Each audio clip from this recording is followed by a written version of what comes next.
I got some company, company. I got some company, company. The lion and these three, so four with me. Priestess, as I was a priestess in past lives, incarnation. Always for the marching for the firefighters, marching for the butchers, the bakers, the nurses, the doctors, grocery store clerks, all involved in the distribution, production of food. Got that red backpack, got that red hat, and thank you to my anonymous friend for donating this. I'm still not sure what that says there, but hey, I guess something like maybe Aspie, because I'm an Aspie, I have that Asperger, so I imagine it to be ASPIE. Gotta be grateful. It was a bit moody, but I cleaned my room. It took more than I was expecting, and then there were so many geopolitical events to digest that I delayed my departure for. I was supposed to leave at 3, then 4, then finally it ended up that it was 5:42 on the clock, you know. So rock and roll always for the firefighters, butchers, bakers, nurses, and the plumbers, the electricians, all those welders, and all those on the go. Gotta turn my head left or right when I cross the street, because you never know, although it's one way, you know. It's one way, but it can turn the other way, you don't know, eh? Sometimes you just gotta get that double prudence, and gas went down a bit, a few cents.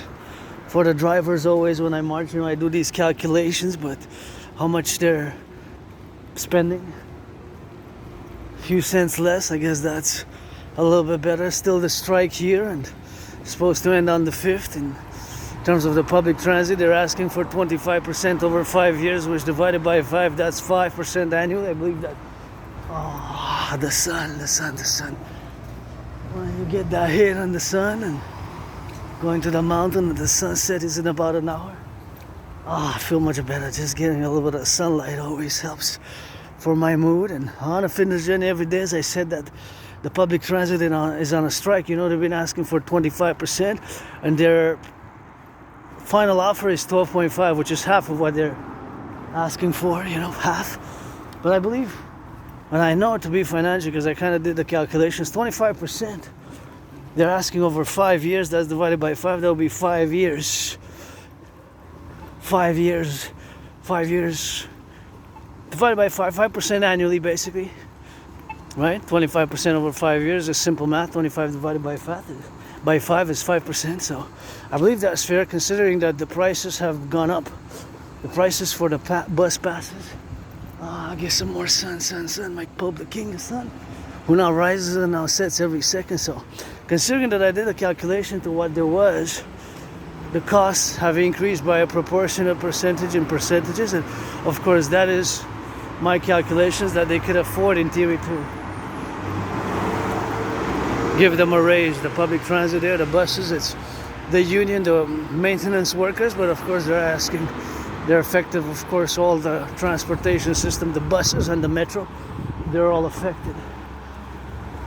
So we got some strikes. It's tough economic times for me as well. You know, my only stress now is really financial. Besides that, I'm pretty good. I always work out, train, exercise every day. I go to the mountain, my second home, almost every day. Sometimes we take the long march towards the river. So I got several homes here in the Montreal Hawk Island, you know, and that was a bit moody earlier, but now I feel better once I'm on the march. Sometimes, you know, I take some air and got a little bit of sun, and I was just cleaning, doing the floors and doing a little bit of my room, setting it up for the Sabbath, which begins at midnight. And I gotta say that it is something which I love to see, you know, doing a little bit of that good loving, always meditating, you know, on those firefighters, the truckers, the butchers, the bakers, the nurses, the electricians, the plumbers, the grocery store clerks. We got some voting going on here on the 2nd. I listened to some questions that they were posed to that candidate, but I have to check more. You know, I haven't decided, and I'm not running. You know, my dream is a public-private partnership, the dancing goddess in the dragon kingdom, and we got a lot of work to do. You know, myself, I'm all about work, but paradoxically, I had many jobs, but keeping them has been more problematic, as you know, with my autism. HFA, high functioning autism, which is a neurological mental divergent condition, not an illness, not a disease. It's something that I learned to manage my characteristics, because it certainly hasn't been easy, you know. It has been a difficult road ahead. You gotta turn your heads left and right, because you never know, you know. Sometimes they can come fast or the brakes malfunction, and I guess you got enough. Wish I could fill this fridge up, fill it really good. I'm gonna just use this because gonna get that disinfectant, otherwise you get the microbes, bacteria, and germs. But all that is good. Somebody takes that. Last time I took that, it's kind of watch the car. You got a little bit of that rock and roll there, and you got another place here where you can put some food. I wish I could fill it all up, you know, one day. Not today. I wish I could fill it all up. And please don't leave the garbage here. See, you gotta pick this up, buddy, because here it's the, you know, here's the public garden. So just don't leave trash like that here. We got the beautiful flowers, you know. I love those flowers there. So it's not the place to throw garbage in. The garbage can go somewhere else, you know. That's the public garden there, which I love. So what is it? Thank you for doing that. Thank you for cleaning up. Yeah, I love that little flowers there. See those flowers? Yeah. So I said somebody, because the garbage is right next door, you know. The In garbage, the building, and people keep on putting junk there. the garbage is right there. I know. It's available. I know. And we have the public workers, you know. But the workers don't. It's the people. Well, it's terrible. But anyway, I think you're wonderful doing that. Thank you, madam. I really appreciate it. And people like you who keep encouraging me, I'm gonna double it, you know. Okay. Good. And those, did you see those flowers? They're really nice. They're marigolds. Marigolds are so nice. I just love them when I say, you know, it's. Have you seen the gardens on the other side? I did. I My did. friends that do it, and they Yeah. do it. They don't get paid for it. They just have the kindness of their heart. They're like you. I'm not perfect. I have flaws, eh? Well, I have flaws. We all do, but it's nice when you think about other people, because when you're doing that, other Yeah, people appreciate just because it's public, you know. Yeah. Like at your place, like that's none of my business. Yeah. But I like the public when it's flowery and nice, and That's really good of you. that one also. I really like that one. The yellow. Okay, I'm going to my second home, the mountain. Have fun. Thank you. Bye. Drive safe. So that was the auntie there who called me over to say that it was nice that what I just did, you know, to pick up the, you know, this, you know, it gotta be. Don't leave that in the gardens there, you know. Just put it in the trash, you know. Put it in the recycling, put it in the trash. And it's just, I'm not perfect. She laughed. She probably said, who's this weirdo, awkward, bizarre? Yeah, we're Aspies, we can be weird. And see, that's nice. So I also clean in my place, you know. I clean in my place. And I get dirty in my place. I get dirty, get back clean. I'm not perfect with cleanliness, but when it's public, you know, that's why public, we have to maintain it. That's why my dream is a public-private partnership, and we have to maintain it reciprocity, in reciprocity, you know. So that's just something which I have to do myself. So I do it because it's a garden, you know. And public workers, of course, they do it, of course, on the go. And that is just something which we have. So, of course, all that intermittently is, of course, all the situational awareness, of course, where we are, is that we are in the public, right? So I have myself added responsibilities, duties, and obligations, which I don't have under the normal circumstances of life if I would have stayed home. So, that's a beautiful flowers, yellow. My auntie there, tick, tick, tick, tick. You know, look at that. Yellows, yellows, yellows, and thank you, sir. That's all I need. But I didn't even see her, you know. I was just see like this. You don't throw garbage there. It was beautiful. Hey, isn't this just gorgeous? Look at that. These. I just love these. And that's little cuties here. See? Look at that.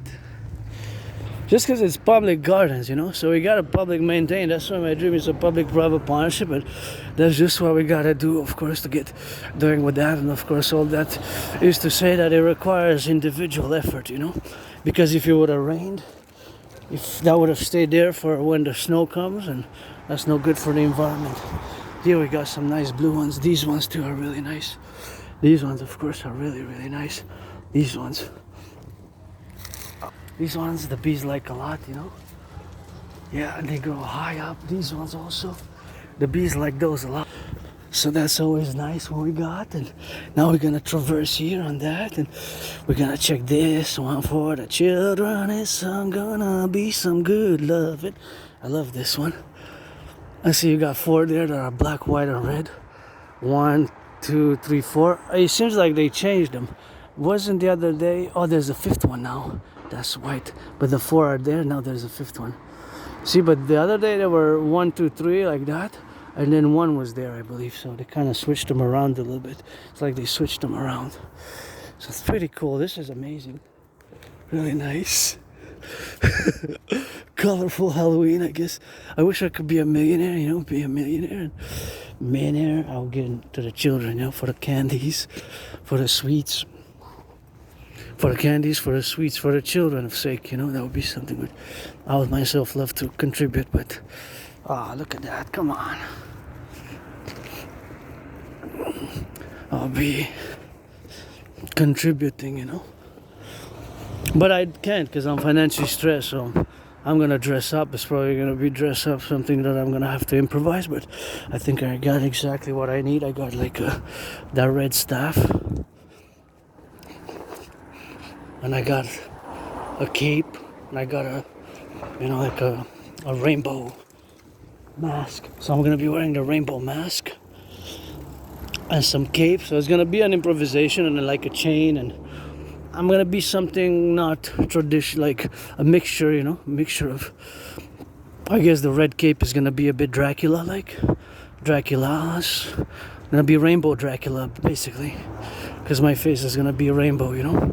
So I am part of the LGBTQ community, androgynous, pansexual, many past lives, many incarnations. Sometimes was born a man, a woman, man, woman, man, man, woman, woman, man, man, woman, man. You get that 50-50 now, you know.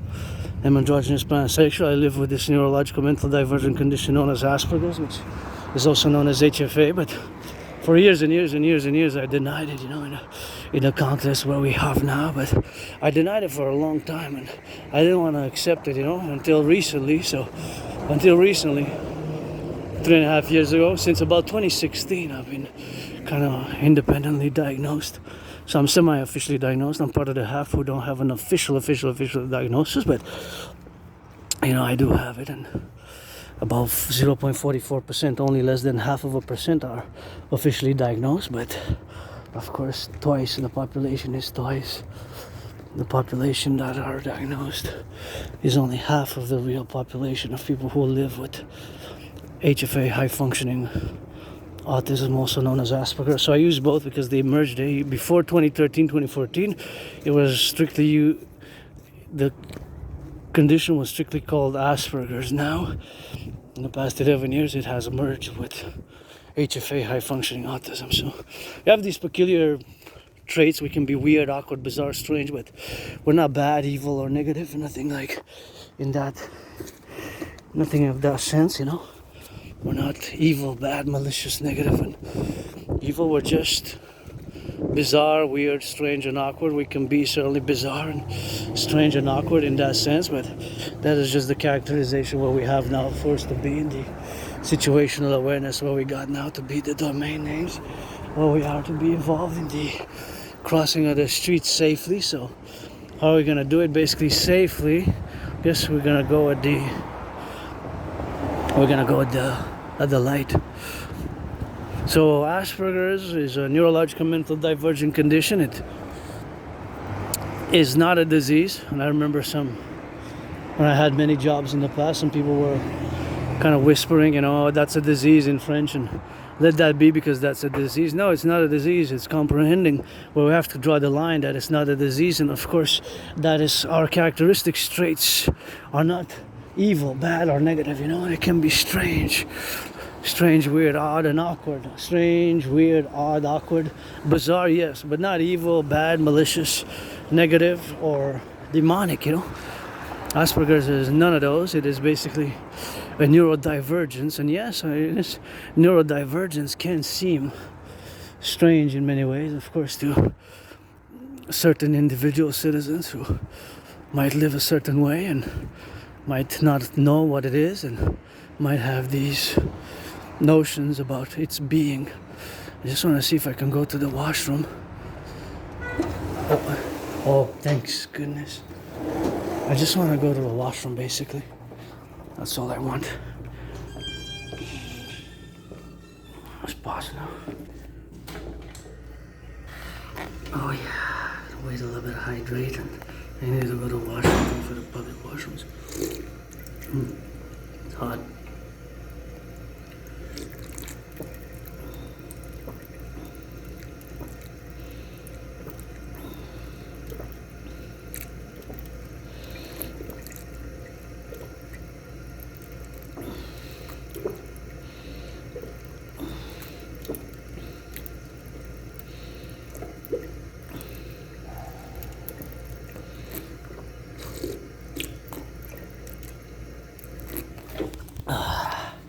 Alright, I guess.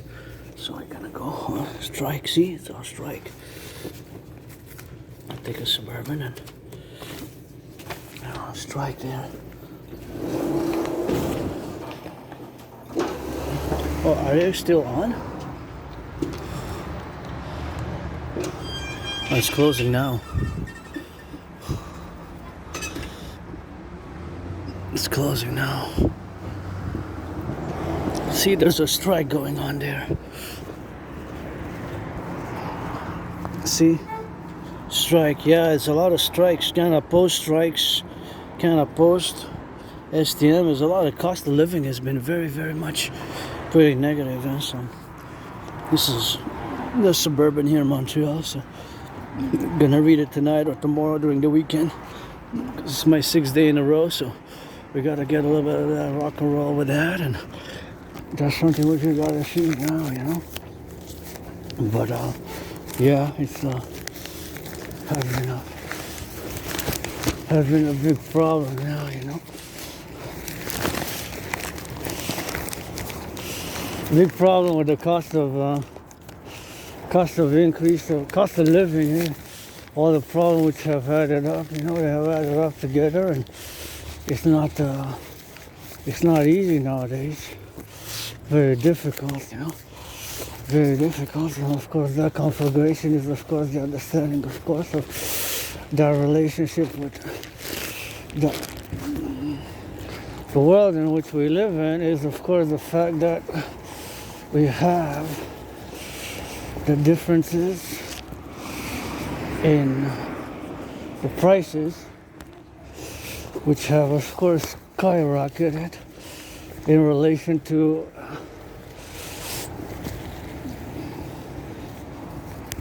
the salaries. The salaries basically have stagnated, right? There's a vote. So I have some voting going on here, and you know, that's always some voting, and always turn your head right and left. I believe that's an electric car. I like the noise it makes. The sound is kind of futuristic, almost melodic, like a melody. And there's a nice garden. I always love passing by that side.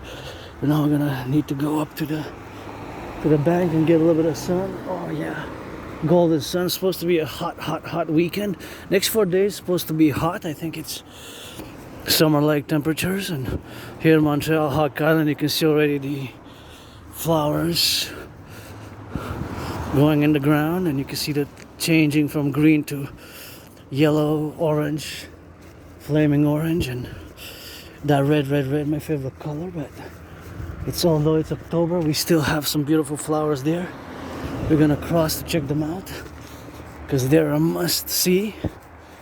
Look at those, hey, just gorgeous there, and the beautiful flowers on these ones as well. I love seeing those beautiful colorful flowers like that, and also those that look kind of like Napolitan. But be careful when you cross the street, eh?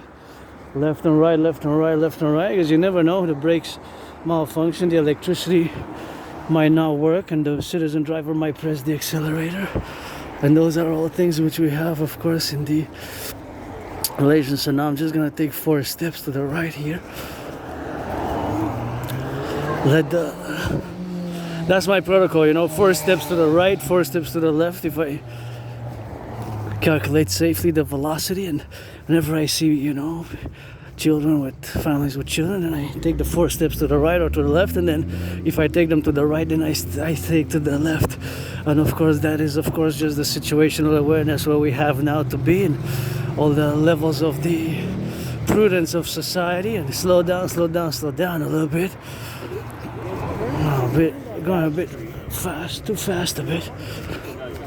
That is, of course, something what we have now, for the circumstantial position where we get now, the domain. And of course, that's just something where we got, the appellation of the positivity of where we live now. That we are engaged for the prudence of other citizens as well as ours, It's also reciprocal, in reciprocity, My safety, my prudence, their safety, it's always integrated. And I have added myself now, and I'm in the public sphere, I have added responsibilities, duties, and obligations, right? Basically to stay on the right and towards my fellow citizens, as my fellow citizens, individual sovereign citizens, have a responsibility, duty towards myself as well, In the public, we don't have just, we have also duties and responsibilities, not just rights. Hey, look at those beautiful daisies there. I saw them the other day and they were quite cute, eh? Just a cluster there in the garden. Beautiful, cute garden here, quite as well, that I love to see. And turn a little bit of that left, right, because you never know. Again, the brakes can malfunction, What if the brakes malfunction? It's even if it's a one-way, double check. Turn left, turn right, turn your head left or right, because you never know. The citizen driver might make the mistake, the error, to erroneously press on the accelerator instead of the brake. That's why I always say that to prudence. And I have other responsibilities myself now that I don't have under the normal circumstances of life, but of course I do have them here now, as it is October 3rd. Paid my rent yesterday at 4:44 a.m. early in the morning, because my friend left early, so 4:44 a.m. in the morning. And that is, of course, something where I got tough people. A lot of people are losing on their jobs, and I know this one is on San N.A.C.W.P. I've heard 4 questions. She was answering 4 questions, but I have to revise them exactly, because I have to revise them all to look at all their platforms, before I make a decision to vote on November 2nd. Pretty sure that's the date, but I gotta double check. But it's in November for sure. I'm pretty sure it's November 2nd, the voting day. Now, since my auntie has a card, I'm just gonna take a few steps, because if I stay on the right, I have the backpack, which is added on. And with the large backpack, I take white space, so with the white spaces, so of course something which I take. So with that white space, I take a little bit of that left or right and Z, and in the middle, so I gotta always be prudent in that. And that's just something what we have to be, So it's something which we gotta be prudent about. Look at that. Look at these beautiful flowers, Yeah. Beautiful flowers, So that's what they are, These are falling down now, That's what we gotta see, of course, in the Concordiate, where we are ablative, to be integrated, for now. So it's something which we have, in common. So that is something which we have to obfuscate, of course, in all the capabilities which we are now. And this, of course, is something which is not regular to say, but it's just the way we are now, Yeah.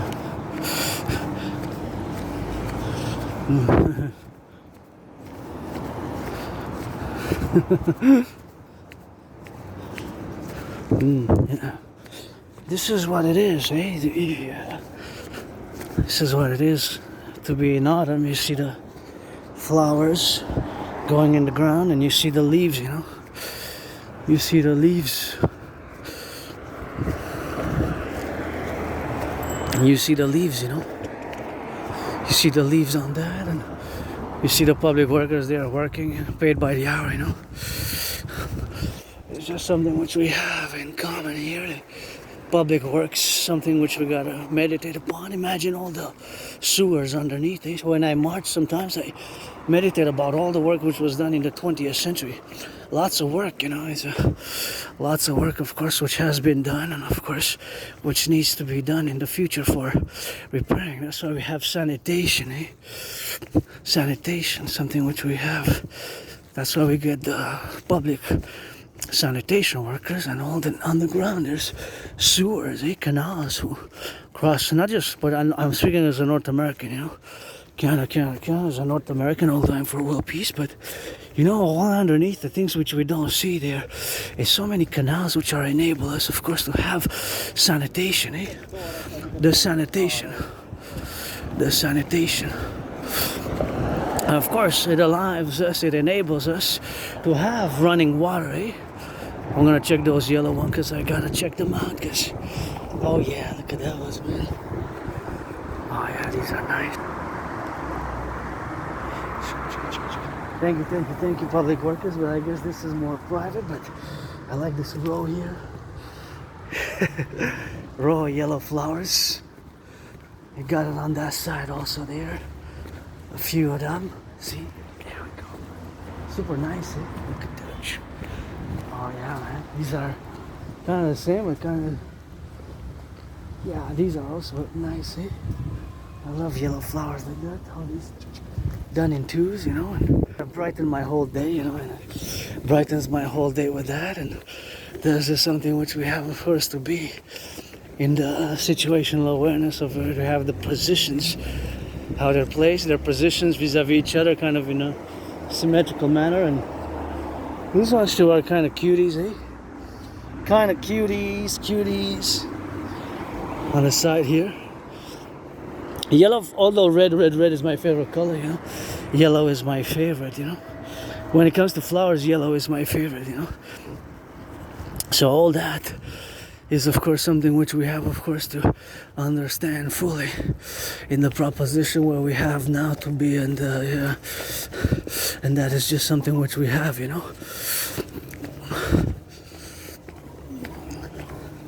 And of course, that is, of course, another beautiful color there. Yeah, this is what it is, and there's something which we have, of course, to be aware of when we see the white flowers in the corner. And these ones are gorgeous, you know. These ones are gorgeous, you know. These ones are really, really beautiful. Like how is their mixture and preposition and how they go up a bit. I really like it. Really gorgeous. Good job on that. Really. And Mother Nature does her own beautification there. If you can see how beautiful they come up.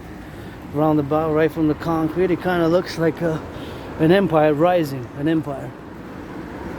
Quite amazing, an empire rising, Like Mother Nature, the greatest artist inside, is almost pushing, like kind of not resisting necessarily, but cooperating and showing you, like, hey, I'm bursting through, you know, for that. And there's just something what we have to be doing with that XYZ, and of course on the development. So of course all that developmental analysis which we have now is, of course, the preposition, of course, where we get involved, of course, in maintaining, having built it, and now, of course, is the maintenance, you know, the maintenance of it, what we got now. So all that domain, you know, it is something which we have, of course, to preposition ourselves and be, of course, something where we got to be acknowledging in the spaces without being too intellectual, sophisticated, academic about it, but nonetheless, of course, it is the dynamic which we have now to be concomitantly where we get the beautification of the cities, which is a public affair, but we have the private, and it's always a private public affair. So some people who do their own gardening, we get to kind of benefit in a way from it, and then you got the public where we totally benefit, you know, like this pink there, and that's just something which we have now with the pink, beautiful pink there. So there's a lot of flowers on the way, you know, for the circumstantial position where we got now to get it on the go. So it's something what we have to be understanding about.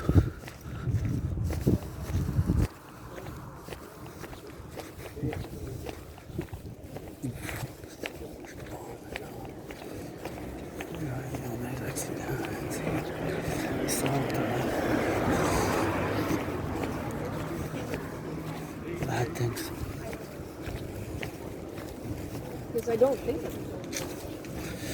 They just bad things, you know. Bad things, you know. Stuff like that. So now that we are, of course, in the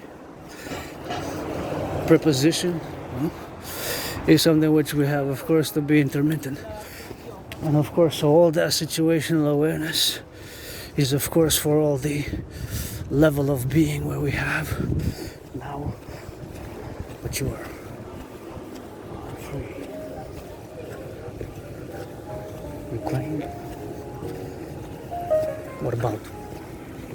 You go fight them. You go for it. Non.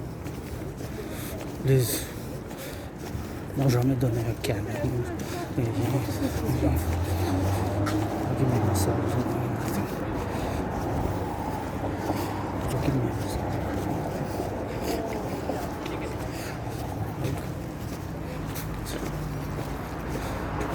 Nothing.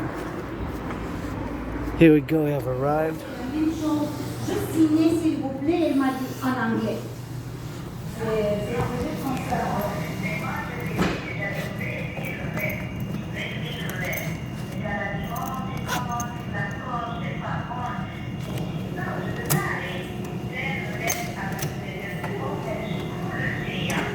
Oui, au moins, oui, pour passer à. Et pourquoi c'est que toujours on perd 2 fois plus de temps pour traduire en anglais, je ne sais pas.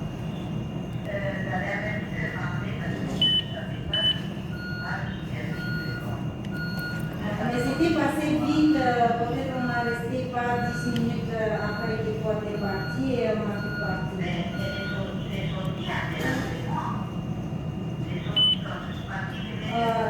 Non, c'est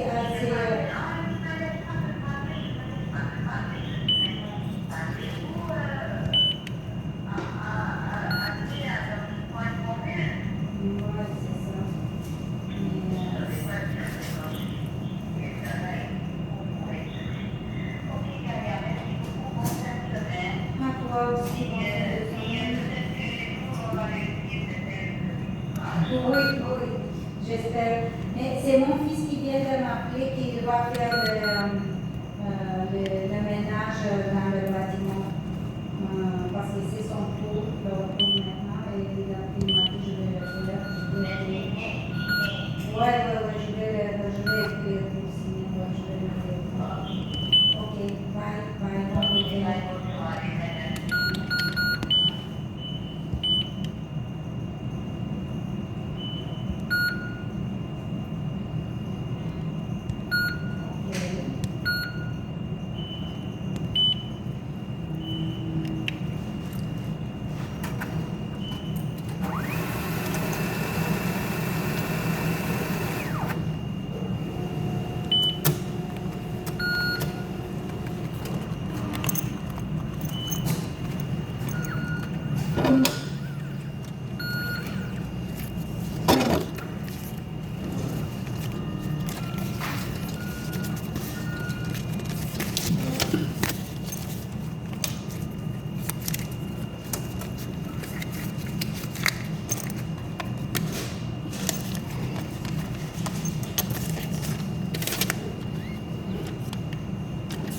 In the red, in the red, in the red.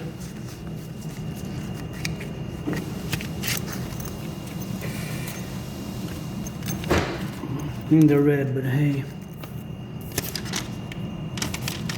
My rent's paid. Paid my electricity bill, paid my rent, and the only bill I have. Paid my rent, paid my electricity bill, paid the Netflix, and one more. The 4th bill to pay is the phone. Maybe Monday. By Monday I should pay it. They used to have the disinfectant here. They took it out for the hands, you know. Think about it. They should have kept the disinfectant. If you meditate, how many people have touched it, you know? maybe before, how many people have touched the same screen, you know, because you have to enter the code. So I'm gonna disinfect my hands with the hand sanitizer, but it's bacteria, eh? Bacteria, microbes, germs, things of that nature. So I gotta do it myself, you know. So I gotta do it myself, you know. So I wish they could have kept that, you know. I wish they could have kept the hand sanitizer, you know.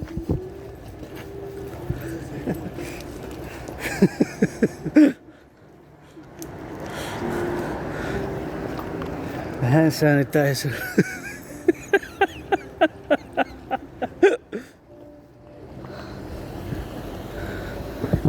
Can I use my own?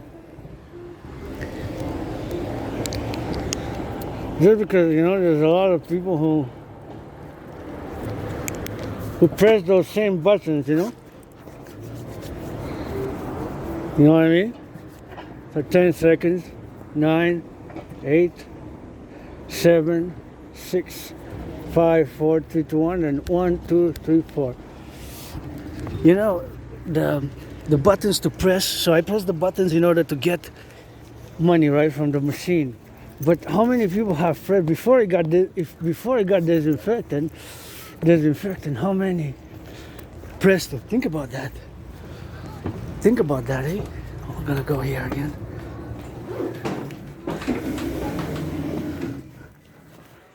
Yeah, man.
Hi.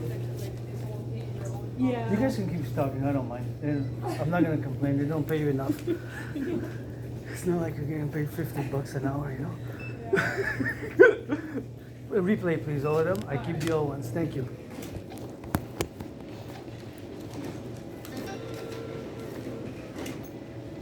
One of the streets on next to the back McDonald's used to have. Yes, I think so. I think I saw it, but I don't know anymore. But I feel like Halloween's dying out. Yeah, it makes me sad.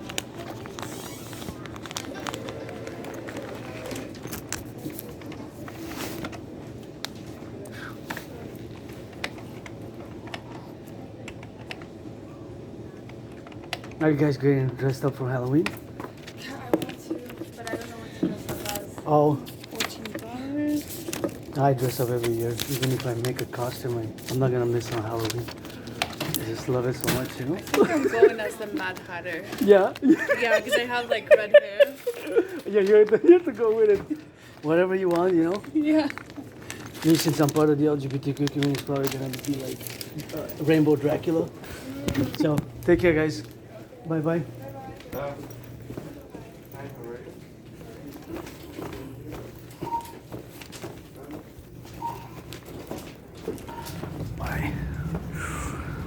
Oh, yeah. Oh, I thought I pressed pause. Thought I pressed pause on that, but that's just what it is. And that's just the rock and roll, man. You know? Thought I pressed pause on it. Recording. Anyways.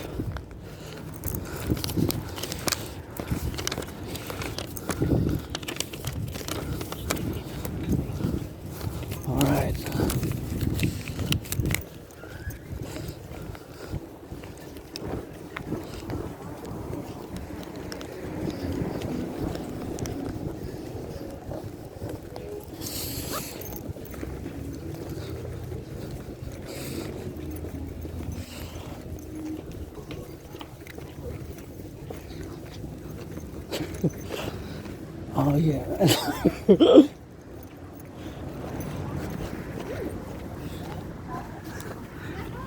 Oh yeah, that gives me a little bit of hope, you know.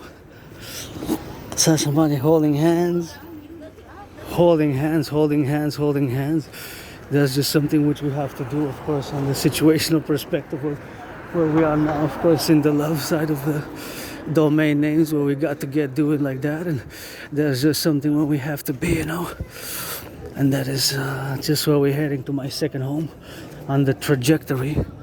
There's just something where we got, you know, and there's just something where we got.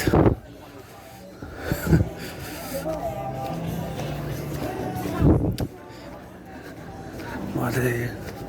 These guys are free, man.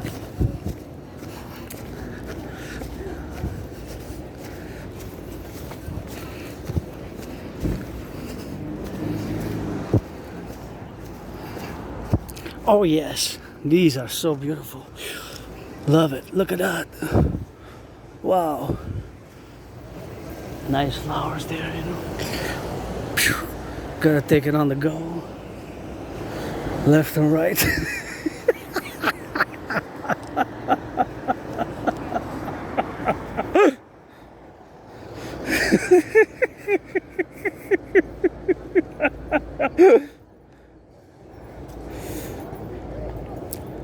You are not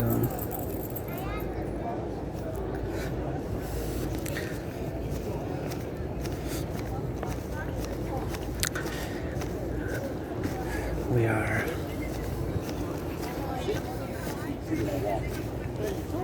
on le mal nécessaire.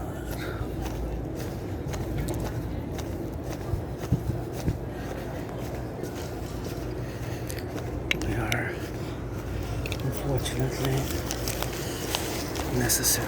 Oh, there's the future Montreal. That's a nice blue.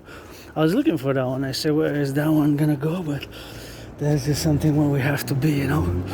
You know, the communications and the relations where we are, eh? For the left and for the right.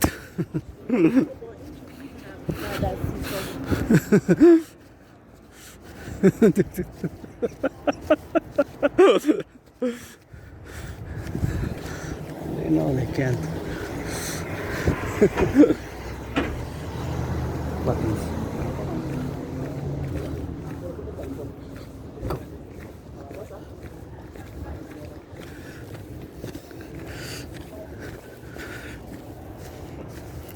Go.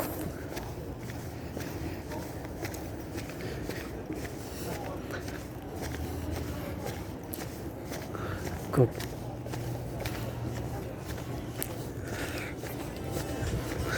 Unnecessary evil. I know. So there we go. On the road as we are for the 6th in a row. Marching in a stretch a bit here, just the legs. Ah, that felt good. And another one that felt good. And towards the sun, I'm gonna check a little bit of that. I always need a little bit of that good hydration. Gotta hydrate because we go for a long marching, you know. So hydration is always necessary. HYDRATE. Gonna turn left and right here. Get it on that rock and roll and salute the firefighters, butchers, bakers, nurses, doctors, the plumbers, the electricians, the welders, and all those involved in the production, distribution of food. We gotta get on that rock and rolling with that and get a little of the sun. Sun is always rising, always setting, you know. We gotta get on that drill and gotta get on that X and on that white and on that white right here. This is what we needed. Happy. This one doesn't work well. Thank you to the workers who built it. I have to crouch a little bit and HYDRATE. Hut, hut, hut.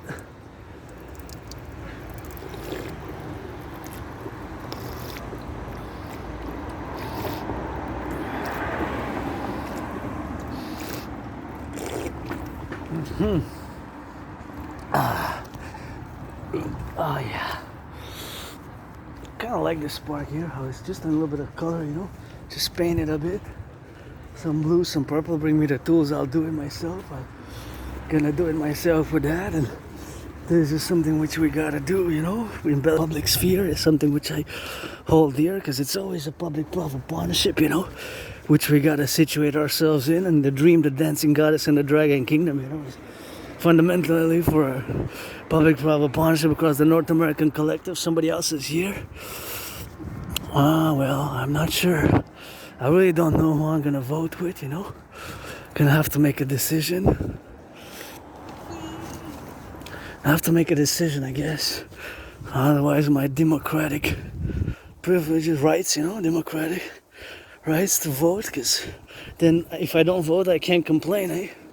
I gotta check the platforms, you know. I'm a centrist, pro-labor and love, universal revolutionary centrist, but my centrism is North American centric. It tied hand in hand with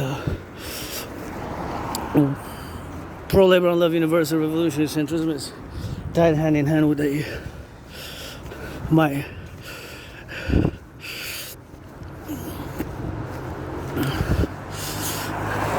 it's tied hand in hand with my Trinity of theories, the CIT. I like this color beige, eh? Kind of nice. It's kind of caramel, like, I don't know, there's something candy about that color. I just, you know, I like it. It's just, hey, it's just candy-esque. For me, I love it. And this garden is really cool. Love it. Double trouble, LOVE. And you got 1, 2, 3, and 4, and the big ones there in the middle, and more beautiful gardens. I love the prepositions of the aesthetics of the rocks interposed with the gardens. Oh, now I gotta take a right, because out of nowhere towards the moon I gotta go, if you know what I mean. Oh my goodness. I don't want to pee on me, you know. I don't want to, you know, just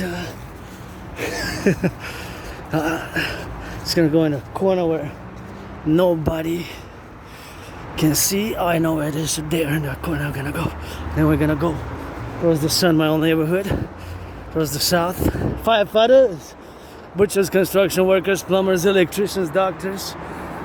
See, now all of these cars, mathematically, financially, because I was discussing in the past days, and I've discussed it in the past, because although gas went down a bit to 154, right? Gas went down a bit.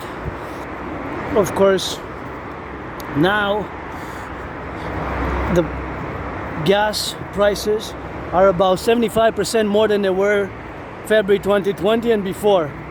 75%. So that means that each and one of these cars, unless they're hybrid or electric, not electric, like that one, I believe it's electric, that one doesn't count, but the other ones that consume gas, they're all eating money now. They're eating money. And of course, the price of gas, the average, has increased by 75%. So that means that for the same distance, because the other day I was calculating a bit more mathematically, and of course there can be some complexities in the financial mathematical calculations, but to break it down in a simple language, is that each and every one of these cars, that gassers, when you hear the sirens or the police or the firefighters, you turn 180 to the left, 180 to the right, and in the car slow down and make sure that they're safe, eh? This is the 180, what I call the full circle citizen integrated security projects. Full circle citizen integrated security project. It was developed kind of around 2019 when I predicted a world war, international conflagration. I'm going to go into that. If you don't know what I'm discussing now, is that in 2019 I had predicted that there's going to be a situational type of World War III type of scenario. So as I rush to check, I really gotta go in the bushes. I really gotta go in the bushes, as you know, I can't. I have no choice, brothers and sisters. Where nobody's gonna see me. You're the best. Oh yes, right there, inside. By the fence. Oh yeah, I had to get on that go. Just out of nowhere, you know. So back to 2019, I did predict a World War III scenario and international conflagration. So now, this is going to go back to the 360 full circle, citizen integrated security protocol. So basically what you do is when you hear the sirens of the firefighters, the sirens of the police, the sirens of the security forces, the sirens of the ambulances, you turn your head, and if you kind of slow down if you're driving maybe, or just make sure that if you have to slow down, if you're driving, if you have to slow down, then you slow down. But if you're on the foot or you're jogging, you know, you do the 180 to the left, 180 to the right. That's why it's called a full circle, because left and right 180 degrees, it adds up to 360. So basically what you do is a full circle, right? Protocol, of course, of security, for total security. Basically that's what it is, to make sure, you know, because nobody's perfect, you know. We live in tough economic times, financial times, stressful social times, you know, unprecedented times for Canada as well, economically, financially, socially. Has been quite a big problem, you know, to adjourn all the situational complexities where we are now. And love me some of that red ROC, you know that I rock, you know that I rock. For the firefighters, ain't nobody making out on a dirty mattress. You can sing that song. Rock and roll I'm good at. And yes, above average mathematics. I love math, but my love of math, you know, it's an ASPE type of math. It's an ASPES. It's a love of ASPE love, basically, with the Asperger condition that I live with. So it's kind of automatic in many ways. And of course I love mathematics in that sense, and geopolitics and rock and roll. That's the holy trinity of special interest and what I'm good at. While at other things, social dimensions, social knowledge, social discussions, I'm not so good, you know.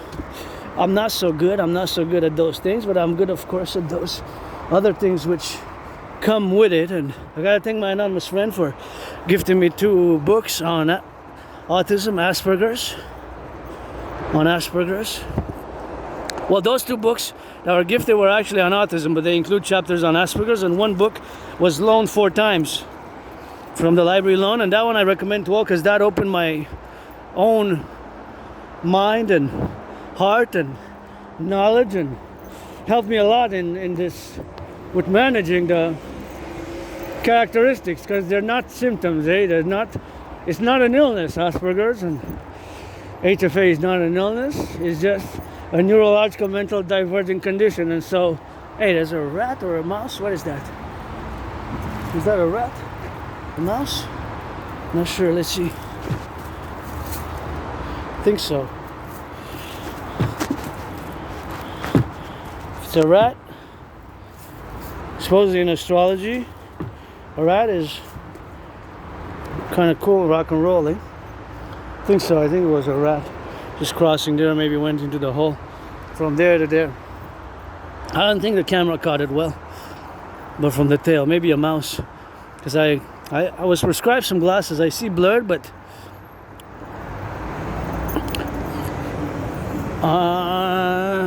the government would cover like half of the cost, so if I get them, but still $120, and not in October, November, I'm not gonna be able to proceed with that. I'm just gonna have to pay my phone bill. That's my next and the 4th and final bill. So back to the neurological mental divergent condition which I live with, known as Asperger's, also known as HFA. So it's not a disease, you know. It's not a disease. That's why we have to, of course, really situate ourselves and begin with. Look at the full moon's getting fuller every day. So it's not a disease, you know. It's not a disease. It is a neurological mental divergent condition, but it has its difficulties, and we have difficulties in social knowledge comprehension of unwritten social rules, you know, social dynamics, unwritten social rules, social conventions, things of that nature can be more difficult because our brains are wired differently. So we have these mutations, right, of the brain. But where we have to draw the line is where we stand clearly and firm that it's not a disease. Of course, more and more work has been done in the 20th century in regards to what HFA, high functioning, or somebody's kissing, that's good. I guess gives me some hope for the free world, man. Let's give me some hope for the free world. I like that, you know, to see people kissing and holding hands and hugging and like caressing in public gives me hope. It's not all about money. That makes some loving, you know, some loving in the free world, you know. That's what it is with that, and that's always good to see a little bit of that, and that's something which we gotta do, and that's nice, man.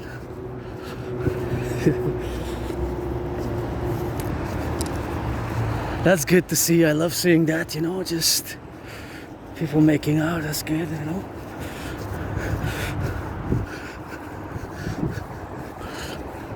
That gives me hope, you know.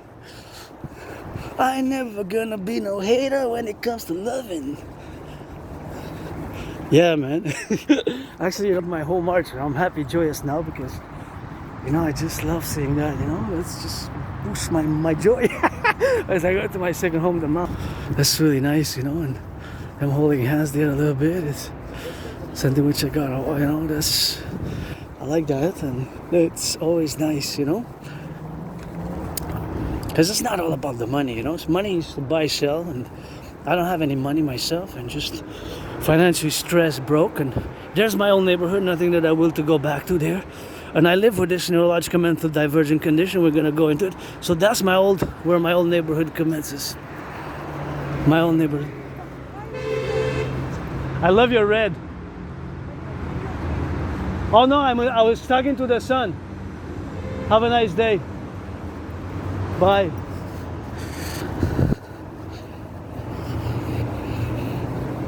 I'm not sure exactly what she said, but whatever the case. So of course, that is the dimension. You know, that is the dimension. So that dimension is of course the neurological mental divergent condition, because that's my old neighborhood. Right there, that's my old neighborhood. So as I am going to pass by my old neighborhood, nothing that I will to go back to, but of course it's something which I have to remind myself in, that it's of course a preposition where we are now to be. In all the concordia, of course, where we live by, is something which myself have the dictum to see. That is, I used to live there in a very moldy place. I always said I was saved by the goddess to save others, you know, and of course to save others, it's something which I have to be, of course, in the concordia, and of course all that to say is now, of course, that we have to get on the drill and now, and of course all to get the appellation where we are now. That I used to live in a very moldy place, lots of mold, plenty of mold, underground, small basement, very small basement. That small basement was of course tiny mold.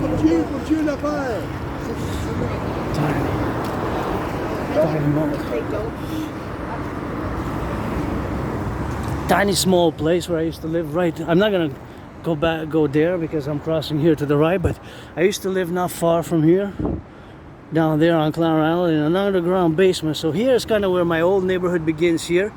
All neighborhood begins that way, and my new neighborhood, nothing that I will to go back to, but I used to live over there, you know, in a small underground basement. I always say I was saved by the goddess, DODDSS, and that was, I don't remember my life prior to like January-ish, February-ish, you know, winterish 2014. Winterish 2014.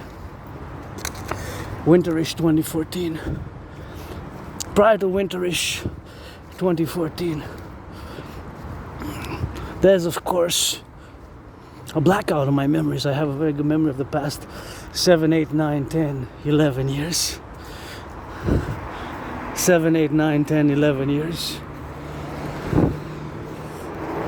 But of course before that is of course something which we have of course to get it on the go, and that is just of course the reality of, maybe sometimes I wonder if I was a junkie, you know, if I was doing drugs, if I was drinking alcohol, maybe if I was ingesting alcoholic beverages, if I was doing drugs, maybe that's why. So of course all that proposition, of course, in the relationships where we are now categorically to be suffused, is something of course to be aware that I changed a lot, and of course those changes for me truly came up from so much pain and suffering in many ways, but just problems remembering. I have a very good memory, just that goes way back, That goes way back. That's a long time ago, basically. That's a long time ago, you know. 2014.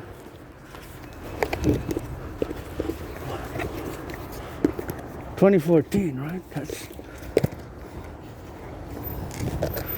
2014. That's a long time, you know.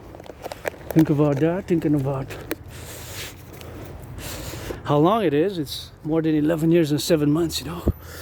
7 years and... Correction, 11 years and 7 months, right?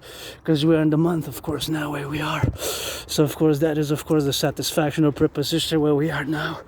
To be, of course, in the dynamic where we are living now. It's 11 years and 7 months, right? Because if we count February, March, April, May, June, July, August, September, because we're October now.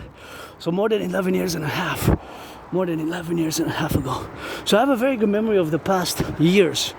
Like 7, 8, 9, 10, 11, then there's a blackout in memory, you know. Sometimes memory comes back. RA, retrograde amnesia. And when you have memory loss like that, you don't lose mathematical skills, you don't lose language skills. I'm a polyglot, you know. Speak several languages. And in my house, it's French, English, Spanish. English first. English, French, Spanish, English, Spanish, French. And I pick up on some other languages, you know. Sometimes memory comes back, and I lived there in a moldy place. It was a small moldy place, and nothing that I will to go back to, but just I didn't even have a bathtub. I'm glad I have a bathtub now, because I can take baths there. I didn't even have a bathtub. It was so small, like a prison cell. I always say I served my time. I guess in many ways I did, and it's like a tight prison cell, and lots of mold, and even have a kitchen. The kitchen, well, my room, it had a sink. So in my room was kind of the sink and where you could cook, the stove. I didn't have a separate kitchen. It was a small underground basement. The room and the kitchen were one. There was no kitchen, basically. It was a quarter of the room was dedicated to the kitchen, basically, because it had a sink and it had the stovetop, you know, where I could cook and heat and that. And then I didn't have a bathtub. It was so small, my bathroom there. I didn't even have a bathtub, and I'm grateful I have one now. It's bigger, it's way better where I live now, so I gotta be grateful. I guess I served my time there. But it was very small, you know, and like I don't know if I was I a junkie? Was I doing hard drugs and being an alcoholic? And I remember I survived a vicious surprise attack, you know. I survived a vicious surprise attack. I was attacked, I was hit in the head. I don't know if it was with a blunt object or something in the hand, but it was pak, pak, pak, pak, pak. Like vicious surprise attack. There was no dropping of the gloves, no sportsmanship at all. Just a vicious surprise attack. I fell, hit my head on the concrete. Was hit in the head, fell, hit my head on the concrete, and had a dislocated right arm, right shoulder. And I went to the Jewish General Hospital here in the island of Montreal, because for what I know, I used to live in that place since, not sure, at least 4 years, maybe more than 4 years, maybe even more than 5, 6, 7. More than 4 years for sure, because when I was cleaning, I found documents dating from 2011, you know, when I had, of course, from 2011. So, of course, those documents from 2011 were, of course, where the lease and other documents. So maybe I lived there. And I found some from like 2010 as well. So for more than 4 years and a half, 5 years maybe 6, 7. So that's I'm still in the process of checking my documents and all, but it's not really that important for me. More important is my work, you know. And unless I have to go to the Jewish General Hospital to retrieve the archives, you know, I will. These are nice. I love these. They're nice, man. These are really nice. Nice flowers, and gotta check on those flowers, and gotta be grateful, you know, for today, because I also survived COVID, and COVID between February 2020, you know. I had COVID in 2020, February, March, you know, that was COVID for me. COVID. February, March. Fell sick in 2020. I thought I was gonna die of COVID, and I love me this one. Kind of beautiful structure here, makes me think of the 4 buildings that I will to build. And oh yeah, I gotta go check out those flowers, you know. What a beautiful bouquet here. They're so nice. Look at those. Oh, definitely. Super nice. I love it. I thought it was lettuce for a second. Romaine. Oh, it is the same on that side. I thought it was romaine lettuce. They're nice. Really nice. Hey? Yeah. This I thought it was romaine lettuce for a second, but kind of nice. Nice flowers. Look at the sunset is nice, and I love those flowers there. Gonna turn left and right, cross the street safely. But yeah, I definitely love those bouquets there. And this building there makes me think, of course, of the buildings, 4 buildings which yours truly wills to build. One of which was, of course, the Forgotten Goddess Temple. Goddess, yeah, I just say goddess. You did ESS. You know, you got a god goddesses, it's always God bless and Goddess kiss. It's always God bless and Goddess kissing.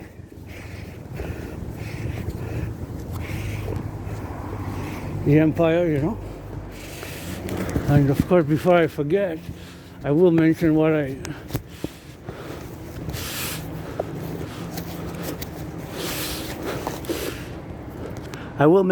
I will to build with your help. The 4 across the coming of our empires, we're gonna fuse Canada, United States into the Imperial complex, into the Imperial Democratic Republic, and we're gonna build on the Canadian-US border the biggest ever built sports coliseum and arena in the history of mankind. That's gonna be 11 times bigger than the Caesar Superdome, which used to be known as the Mercedes-Benz. And before that, of course, it was known as the Mercedes-Benz. Before that, it had, of course, another name. It was the Louisiana Dome. And before that, it was, of course, known as the... Well, actually, Louisiana Dome was the first name. Then it changed to Mercedes-Benz. Then it changed to Caesar Superdome. Just like during COVID, I changed names. Nothing that I want to go back to. Just live for today with hope for tomorrow. But of course, we're gonna build on the Canadian-US border the biggest ever sports arena complex ever built in the history of mankind, and it's a Dragon versus Trump edition. And me and Donald Trump, we're gonna fight it in a boxing match. We're gonna fight in a boxing match because I've been challenging Donald Trump since 2018 and continue to do so. So we're gonna build big, majestic building. That's a dream, of course, where we're gonna have sport in perpetuity. So, of course, having sports in perpetuity, we're gonna, of course, box me and Donald Trump for the inauguration. And of course, that is just what we're gonna do. We're gonna box for the inauguration. And of course, that's gonna be a big new building which we're gonna build together. And look at that pothole. It's big, eh? Big potholes here on the boulevard, I noticed. So we got a lot of work to do here internally. My vision, the dream, the dancing goddess and the dragon kingdom is also fundamentally, of course, for the North American Collective, where I have now in concomitant, of course, to make sure that I cross the street safely, left and right or right and left. Although it's my way to turn, my right have to be given priority when the pedestrian sign is on, but sometimes you never know. That's why I always turn my head left, right, you never know. People are distracted, stressed, and I have responsibilities and duties parallel to rights. I have, with my rights to be safe and secure and liberty in the public, you know, then another's rights to be safe and secure in the public. And of course, you're allowed to film in the public, eh? You're allowed to film in the public. You're allowed to film, to work out, to kiss, to hug, but you make out, but don't, like, you know, if there's children, you don't make out adult like. You can pet, you can hug, you can kiss, you can caress, you know, but you can't, you know, go to full 18 plus adult on that, because that's from hotel, motel, and it's your privacy of your own home, of course. But besides that, you can do that kissing, hugging, caressing, petting, you know. I love seeing that. I just saw before somebody holding hands and kissing and caressing, and that was good for me, you know. That was good for me.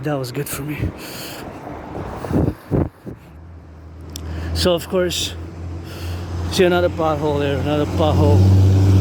So now I go to my second home. I always go to my second home for years and years and years, the mountain. And as I discuss now, the 4 buildings which I want to build before I get back into finish the what I wanted to say before on Asperger's and autism and on my retrograde amnesia memory loss. Sometimes it comes back. But yeah, the 4 buildings that I will to build in parallel, of course, with yours truly, it is of course something which we have, of course, to be in the dynamical aspects of where we are now. So the Imperial People's Colosseum.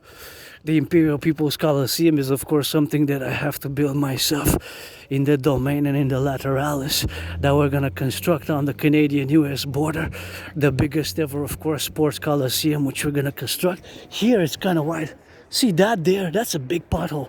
That's like a foot. That's like a foot there. So I gotta watch it on that side. So of course that is just the appellation what we have now. Of course to be concomitantly. And of course we have to get on that situational awareness. Of course to be involved as we march. Another one, see? Oh yeah, this one. Somebody could, if they are jogging, you gotta be careful. That's a foot in there, you know? Put a foot in there, see how big it is? Look at that. So big. That one gotta be filled there. Look at that. So big. Somebody gonna go on that. Look at how big it is. You gotta be fixed. This one's gotta be fixed with that one. Somebody's gonna get hurt there, you know? That one, I hope it get fixed soon. See the pothole there? If you get the big pothole, you're gonna get your foot hurt there. Hey? With the bike. It's a big one. I hope they fix it soon. Hey? Hey?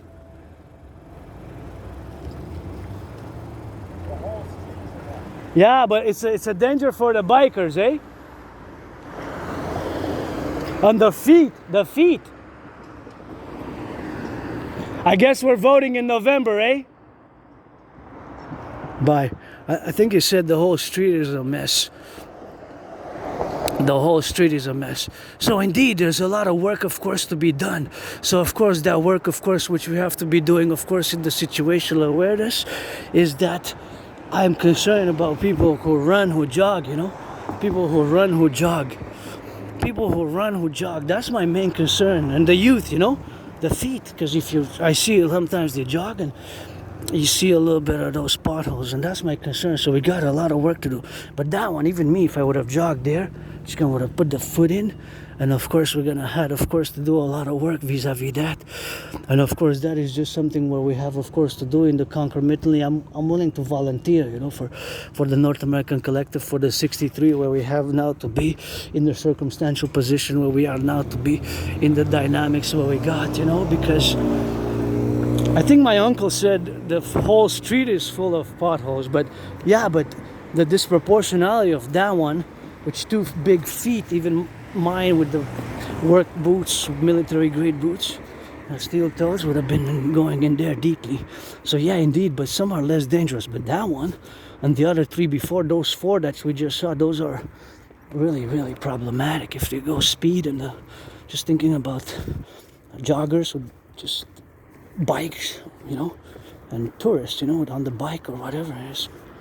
It's also a safety concern a bit. I was joking, I said, well, the soeur vote is coming up, the voting. We're supposed to vote in November, but I guess who's addressing to build more? And ultimately, you know, it's not the mayor, but it's the public workers, eh? See this one as well. This one also, it's a big one. Anyways, so back to the 4 buildings that I will to build. On the Canadian-US border, we're going to build the biggest ever we're going to build the Imperial Colosseum. The Imperial Republic's People's Colosseum, aka the Dragon Trump Dragon Colosseum. And where me and Donald Trump were going to inaugurate it. And if you know that since 2018 I have been and will continue to challenge Donald Trump to a boxing match. Because Granddaddy Trump, you know, you get that 50-50 with me. Just like in many past lives, incarnations, was born a man, a woman, a woman, a man, a man, a woman, a woman, a man, man, a woman, a woman, a man. You get that 50-50 now. Just read George Patton's 3 Glass Darkly, and George Patton wrote one of my favorite poems, The General of the United States. wrote George Patton, Three Glass Darkly, where he mentioned his belief in reincarnations, although he did not mention that he was my wife. Once, as I was his wife, and in another one I was his wife and he was my wife, and we were both husband and wife, and in reciprocity about 2,600 years ago. But if you're into reincarnations, as he was and I am, a mystic, parallel to an androgynous, pansexual, aspie, artist, athlete, philosopher, geopolitical, theoretical, analyst, thinker, philosopher and strategist, I'm also a mystic, and yes, I do believe in reincarnations. I lived many past lives, many incarnations. 3 of them were born in the United States post 76, once as a woman, twice as a man, served in the same United States Armed Forces. Once as a woman was born, twice as a man, same United States Armed Forces, served in 2 different wars. The wars were 156 years apart, The wars were 156 years apart, and that's what we got now, a little bit of that rock and roll here. I wish I could give my anonymous friend a house, that one by the river best. That one by the river. You can check in my past videos from, I think 4 times in the past 4 months, I passed by the river, and that house is for sale, where it has that weeping willow. Weeping willow, weeping willow, weeping willow, the tree. Weeping willow, and it's right by the river. That would be perfect for her, and that is of course just the manifestation of where we are now, of course, to do in all the domains. Look at that beautiful moon, and Granddaddy Trump, you get 50-50 with me, not just that I'm androgynous, man, woman, woman, man, man, woman, woman, man. Priestess Hannah today, God bless, Goddess kiss, the coming empire of the 63, as I was the priestess Pythia who orated the great Rithria to Lycurgus in the past life. I was the priestess Pythia who orated the great Rithria to Lycurgus in the past life, just as I'm priestess Hannah today. Priestess Hannah of Thelema, the Empire Kingdom. That is something which we have to do with that, and that is just something which we got a reciprocity, and be aware of those reincarnations, or you don't have to believe in those. But of course the fundamental aspects of today's reality, geopolitically, social, culturally, and economically, are that the fusion is best via my Trinity or theory is best. So Granddaddy Trump, you get 50-50. Not just that I'm a man, a woman, man, that I'm a American, North American, Canadian. Always got that Canada tatted up. Tatted up. Always for the 63, the 10, the 50, and the 3, for the firefighters, the butchers, the bakers, the nurses, the doctors, the plumbers, the electricians, the welders, all those involved in the production, distribution of food, all those who change some diapers in the daycares, all those flipping some cheeseburgers, hamburgers, some cheeseburgers, some hamburgers, all the firefighters, all the cleaning workers, dock workers, dock operators, public transit workers, bus drivers, cleaning workers, and welders, electricians, the plumbers, and of course those IT workers. Adrian Dragon needs you keep my name out of your mouth if it's not full blessing. Otherwise there'll be pestilence, and yours truly 24/7, on that rock and roll, geopolitics, sports, and fitness. And that's why we're gonna rock. And Democratic Republican here, my pro-labor and love universal revolutionary centrism is tied hand in hand with my Trinity of theories, the CIT, DRT, Death Fusion Theory, and the DFT, Democratic Fusion Theory. So that, of course, has to be concorded as we are now, individually, and of course as individual sovereign citizens, who I am part of this tiny minority of the population, which is 99%, and of course you're 99%, and I am less than 1% part of course, of the neurodivergence, people who have Asperger's. That is something which I have to deal with and I have to work with, and the other scars and trauma, memory loss aside, we're going to build the 4 together on the Canadian-US border. We're going to build the biggest ever built sports arena complex to have sports in perpetuity 24/7.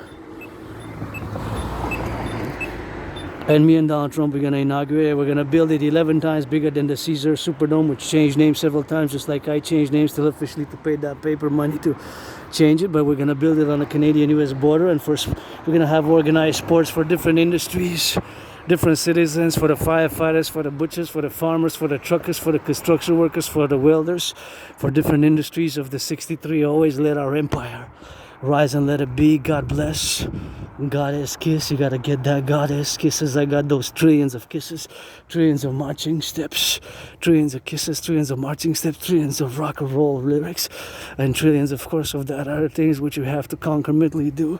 And of course, here as I am grateful on this 3rd of October, financially stressed, but my rent paid, electricity bills paid my Netflix, and one more bill to go. Cell phone bill.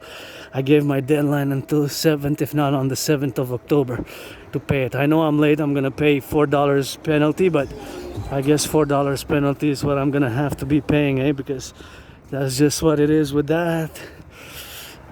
I couldn't have paid it at the end of September. I didn't have enough money. I had 15, and I said I can't. It wasn't even covering half of the $44 due on the bill, $44 on that, and that is just something which we have, of course, to do and to do now. So now, to build this mega complex, we have to. I mean, it's a public-private partnership, right? It's a PPP, and you gotta see the vision. There's a lot to it, but I have to dedicate 3 hours and 44 hours just to discuss that. So if you want to commission, finance, build, then be my guest. You're cordially invited to the Dream, the Dancing Goddess and the Dragon Kingdom, which is in essence a call for a public-private partnership, right? In essence, my dream is a fundamental call for a public-private partnership across the North American Collectif to fuse Canada and the United States in the Imperial Democratic Republican complex.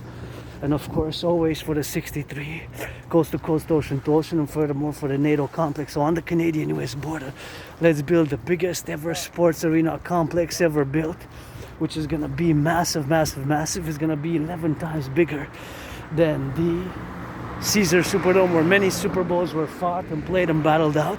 One of my favorite Super Bowls is actually Super Bowl 47, top 5. Although my 49ers lost, we're 3-1 now, 3 in a row in the beginning of the season. We lost one. That means that we're still good, right?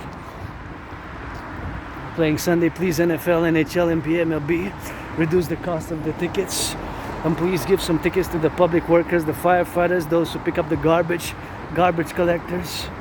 Give them some tickets, across the North America from the NFL, NHL, NBA, MLB. And it's the owners and owners and owners. You got to put that action, because me and our players and athletes aside, is the owners, of course, are going to get on that rock and roll with that. And we got to finance the DGA, Dancing Goddess. So, of course, that is, of course, just the situational awareness of the propositions of where we find ourselves to be right now, left, right, and in the middle. And check out the beautiful, beautiful, beautiful moon.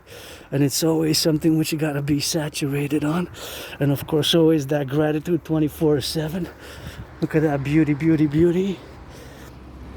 I believe this is either the Chinese consulate or embassy.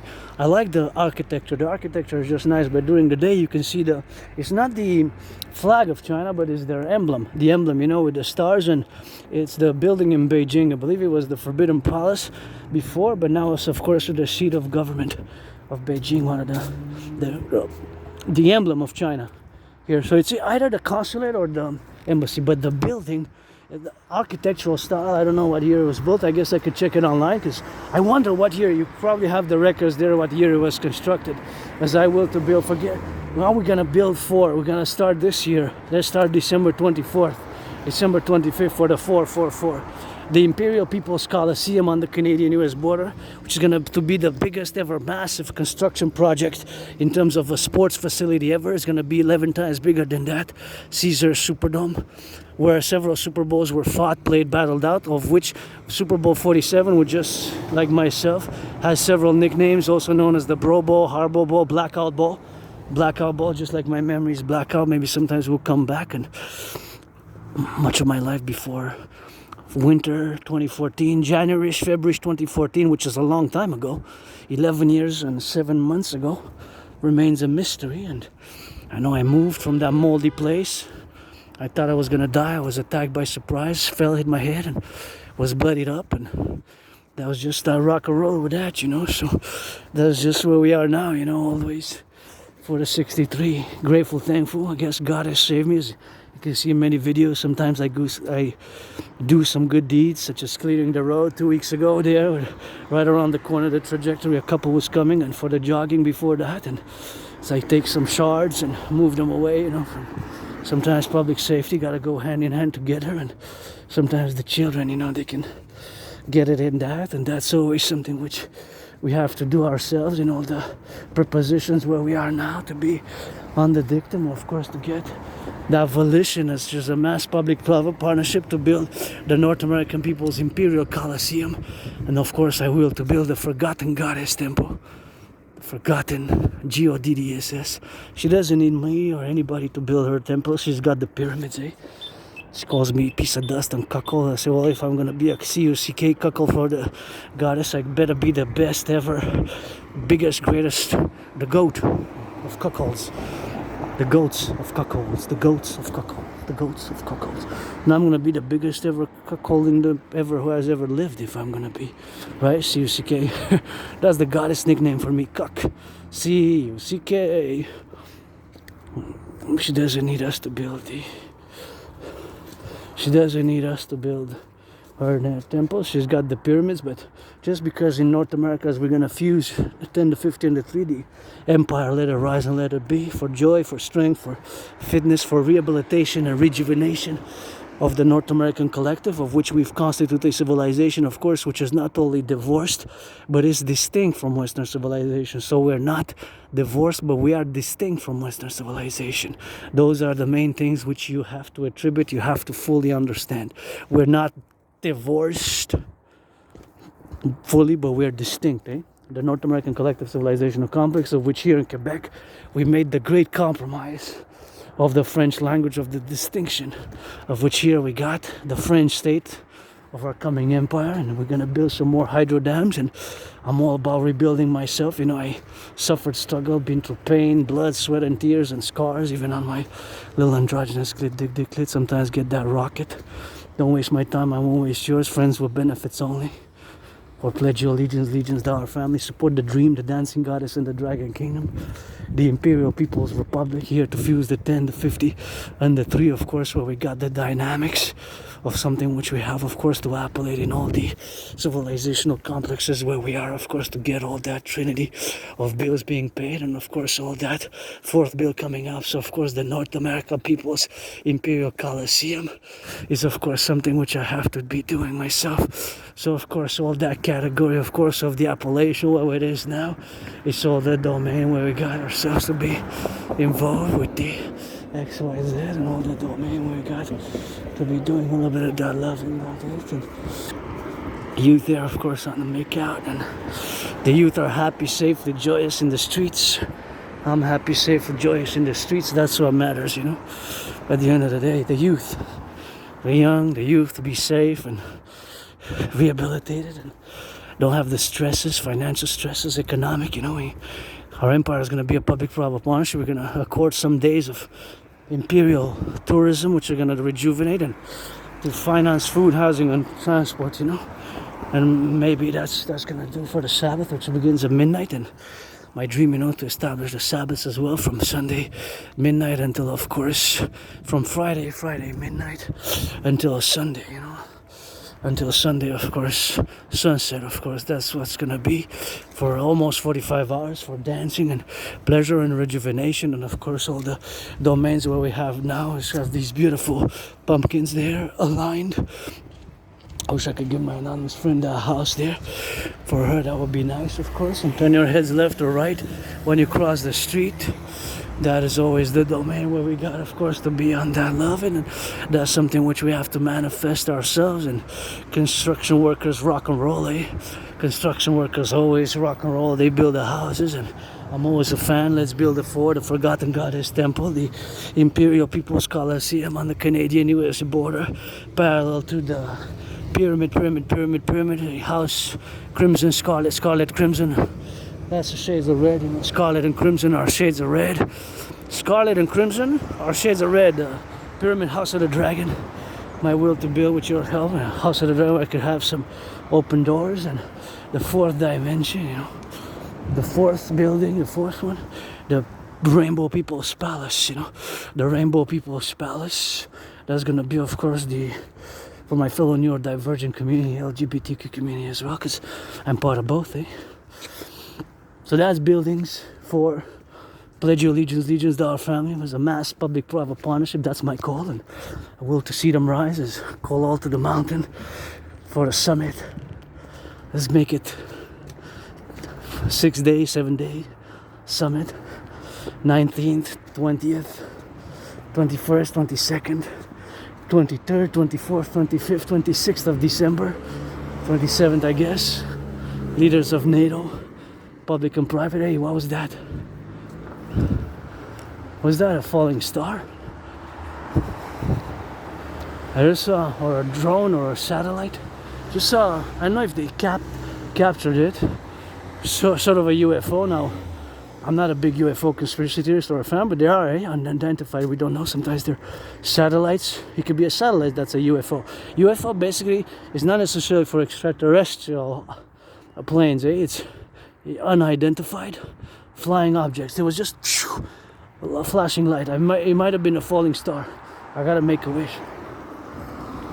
Pledge your allegiance to our family. For the Empire, the 63, the dancing goddess and the dragon, you know.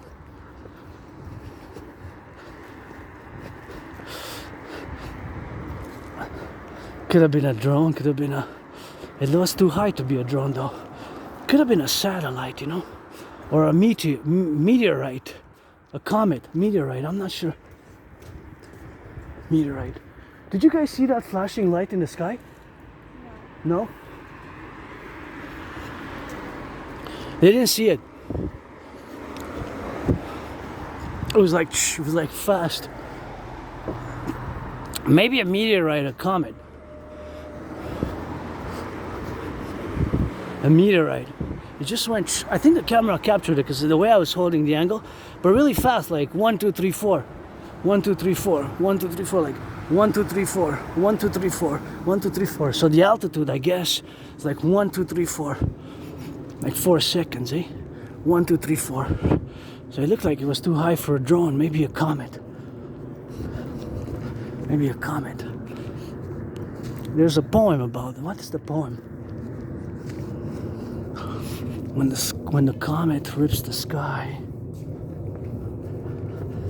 our empire rises. When our empire rises, dragon army. When our empire rises.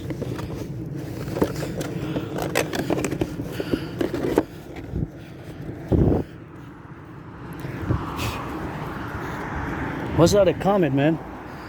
I must found some food. 4 pieces of meat. No food waste. If that was a nuclear warhead, 4 and a little bit. What was 5? 5? 1, 2, 3. 1, 2, 3, 4, and like a piece. It's not. It's 4. A little bit more than 4. See, like there's a piece there. I think that's meat. It's gonna smell it. No food waste with that. You know? I'll put it in the backpack. What if that was an ICBM rocket, you know? Then if it lands somewhere, worst case scenario, nuclear war, that means that it's food, you know? It's gotta be on the go, so.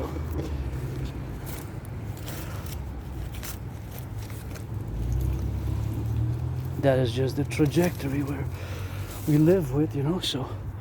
That's just what we got. Here's for sale. Nobody lives here. Here's for sale. Wish I could watch how much to give it to my anonymous friend. I'll put this. We're gonna go in that cabin. Pieces in a little bit. I guess that's the poem, eh? When our empire rises of the 63. Our empire rises. Let's see. So we got. This is gonna be just before the Sabbath, or right when the Sabbath begins at midnight. See 1, 2. See, there's 1, 2, 3, 4, and a little bit. We're gonna go in the place there to get it on. Let's see. Look at that. So we got 1, 2, 3, 4.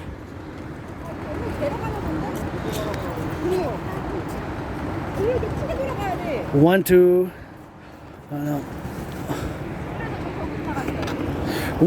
1, 2, 3, 4. 4 pieces, see? But there's a little piece also. So it's more than 4 basically, right?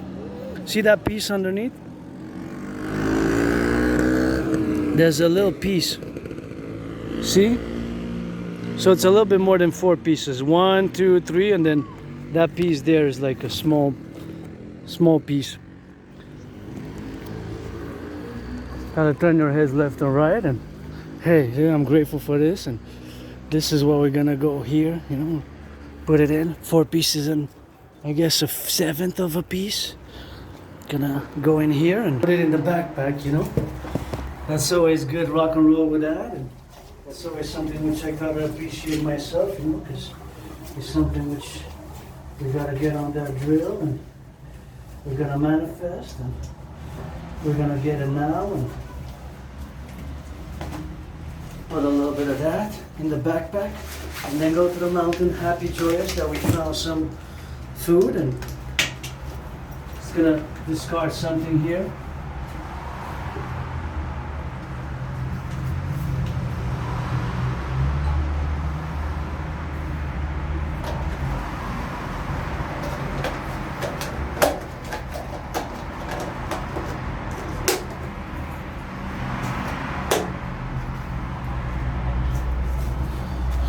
So I'm going to close it.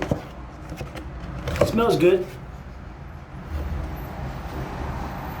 It's probably from today. It's probably from a few hours ago. So I'm going to close it. I'm going to put it in the backpack. I'm going to go atop the mountain and go back to my headquarters. Enjoy. Put it in the black bag, because I don't want it to leak, right? So I'm gonna basically put it in a black bag which has some the golden maple leaf on it, and just turn it 4 times. 1, 2, 3, 4, and then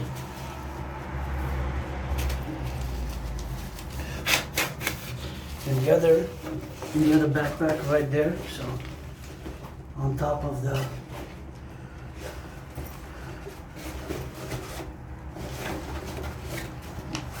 I'm gonna take out the jacket. I'm not gonna wear now. It's a second-hand one. I got it $7 about 8 years ago, right before I left for that trip, which changed my life. Crossing Canada coast to coast, that changed my whole life in 2017 with my anonymous friend, and that is a great trip.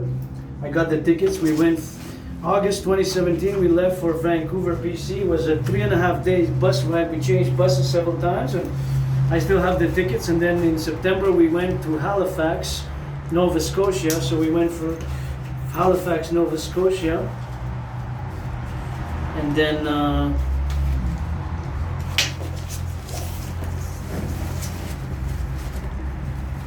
by train. In September 2017 we went to Halifax, Nova Scotia. It was a 25-hour and 44 minutes, more than a day train ride. A great one. And coming back by train, we went by train, coming back, that was September 2017. I have the tickets. I got the 4 tickets, which I went myself and my anonymous friend, and auctioning $1 million each. Gonna give half, 50% to my friend if I make, and there's gonna be some of that good bacon, you know. And that's what we gave, and that's where we are now. And that trip, that was an amazing trip for me, you know. Crossing Canada coast to coast. That really got me out of being depressed and suicidal. Being depressed and suicidal, that's some Aspies kind of face a lot, and I'm going to discuss a little bit about Asperger's and how we face these challenges of being neurodivergent, and how, of course, we are ourselves different, and this difference, of course, can make us prone to certain abuse, certain neglect, certain difficulties, certain misunderstandings. That's the word, because myself, I don't need lots of support. Other autistics and other citizens, individual sovereign citizens with Asperger's, and also known as HFA. Beautiful garden here, I love it.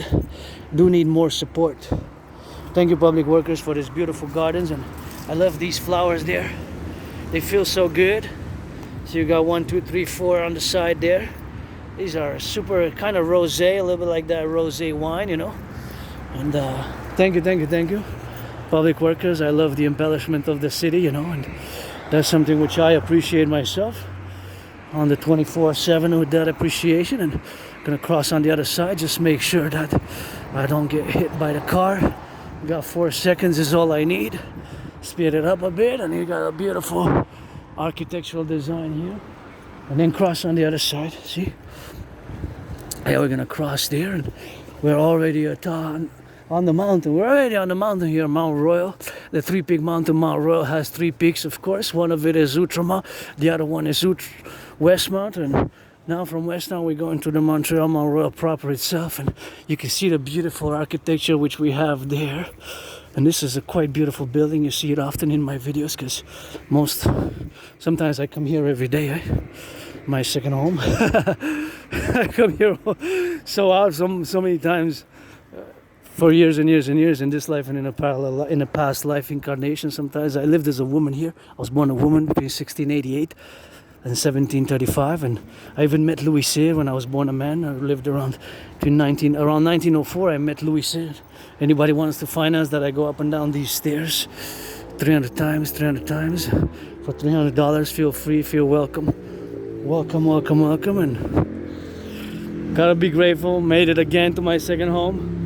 These stairs to go all the way to top, and there's different ways, you know, to reach the top, and you can go by the east, by the north, by the west, by the south, and see the beautiful mountain, and see the beautiful city. And just let my mane out, because my mistress is fierce mistress, my mistress fierce, nature goddess, calls me C-U-C-K, and gotta be in that reverence. She dances with her brother the sun, being the moon. Please give some charity, millionaires, billionaires, and sport a dream. The dancing goddess and the dragon kingdom, fundamentally a dream for a public-private partnership. We got that main priestess of the goddess. Kisses, Adrian H. Dragon, Adrian Anna Dragon. Rebirthing, died during COVID, February 2020. Nothing that I will to go back to, and that is just something which we have here in this beautification. I love coming here to the mountain. It's just so nice, you know. It's just super nice, and here the trees, the goddess is here, right here. Gotta say my gratitude when I reach here, and grateful, thankful, you know. Paid my rent 4:44 a.m. yesterday. 4:44, literally. When I gave the money, it switched to like 4:45. So it switched. I checked the time, it was 4:44. I gave the money, then I even took photos, and then it changed to 4:45 when I turned my head after giving the money. So almost 45, I guess. Almost 4:45. It was 4:44, and some like 50 something seconds, you know. Probably 56 seconds, and then 4 seconds it turned 4:45 a.m. in the morning, because my friend went to early in the morning for work. And see, the leaves are falling, and of course sometimes I come here during the winter. It's a winter storm, and there's not a lot of people. It's like only me and the flora, and I always say I come often. But you see how when it changes the temperature, less and less people come, you know. When it's like June, August, actually starting April, May, June, July, August, those 4 months is really the most people. Then it kind of diminishes, you know, less and less as it gets colder in autumn. So as the temperature drops, you see less and less people. And in some of my videos, you see that it's a winter storm, and I come and then I'm alone. Then I see one person or 2, 3, 4 people, you know, or those who do the skiing. But if it's a winter storm, I came in one video as just alone, just myself, not alone, because this is a living goddess mistress, me and my mistress, and the flora, the fauna, the of course the, you know, the squirrels, the squirrels, the raccoons, the rabbits, the bunnies. Some of course hibernate, the raccoons and the beavers, the beavers, they go underneath. So, but just to say, of course, and gotta be grateful, man. Paid my rent, paid my electricity bill, paid my Netflix. 4th and final bill to pay soon, by the 7th of, if not on the 7th of October. I have my phone bill, you know, because otherwise, I guess by next month, if I don't pay it, I get cut.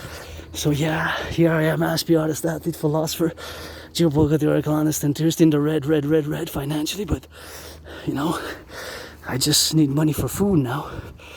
Money for food. That's basically what I need, because besides that, I'm pretty covered with the bills, and I set up $44.90 to pay my phone bill. So that's set aside, and then I calculate that I have about $100 for the rest of the month, $156 for the rest of the month.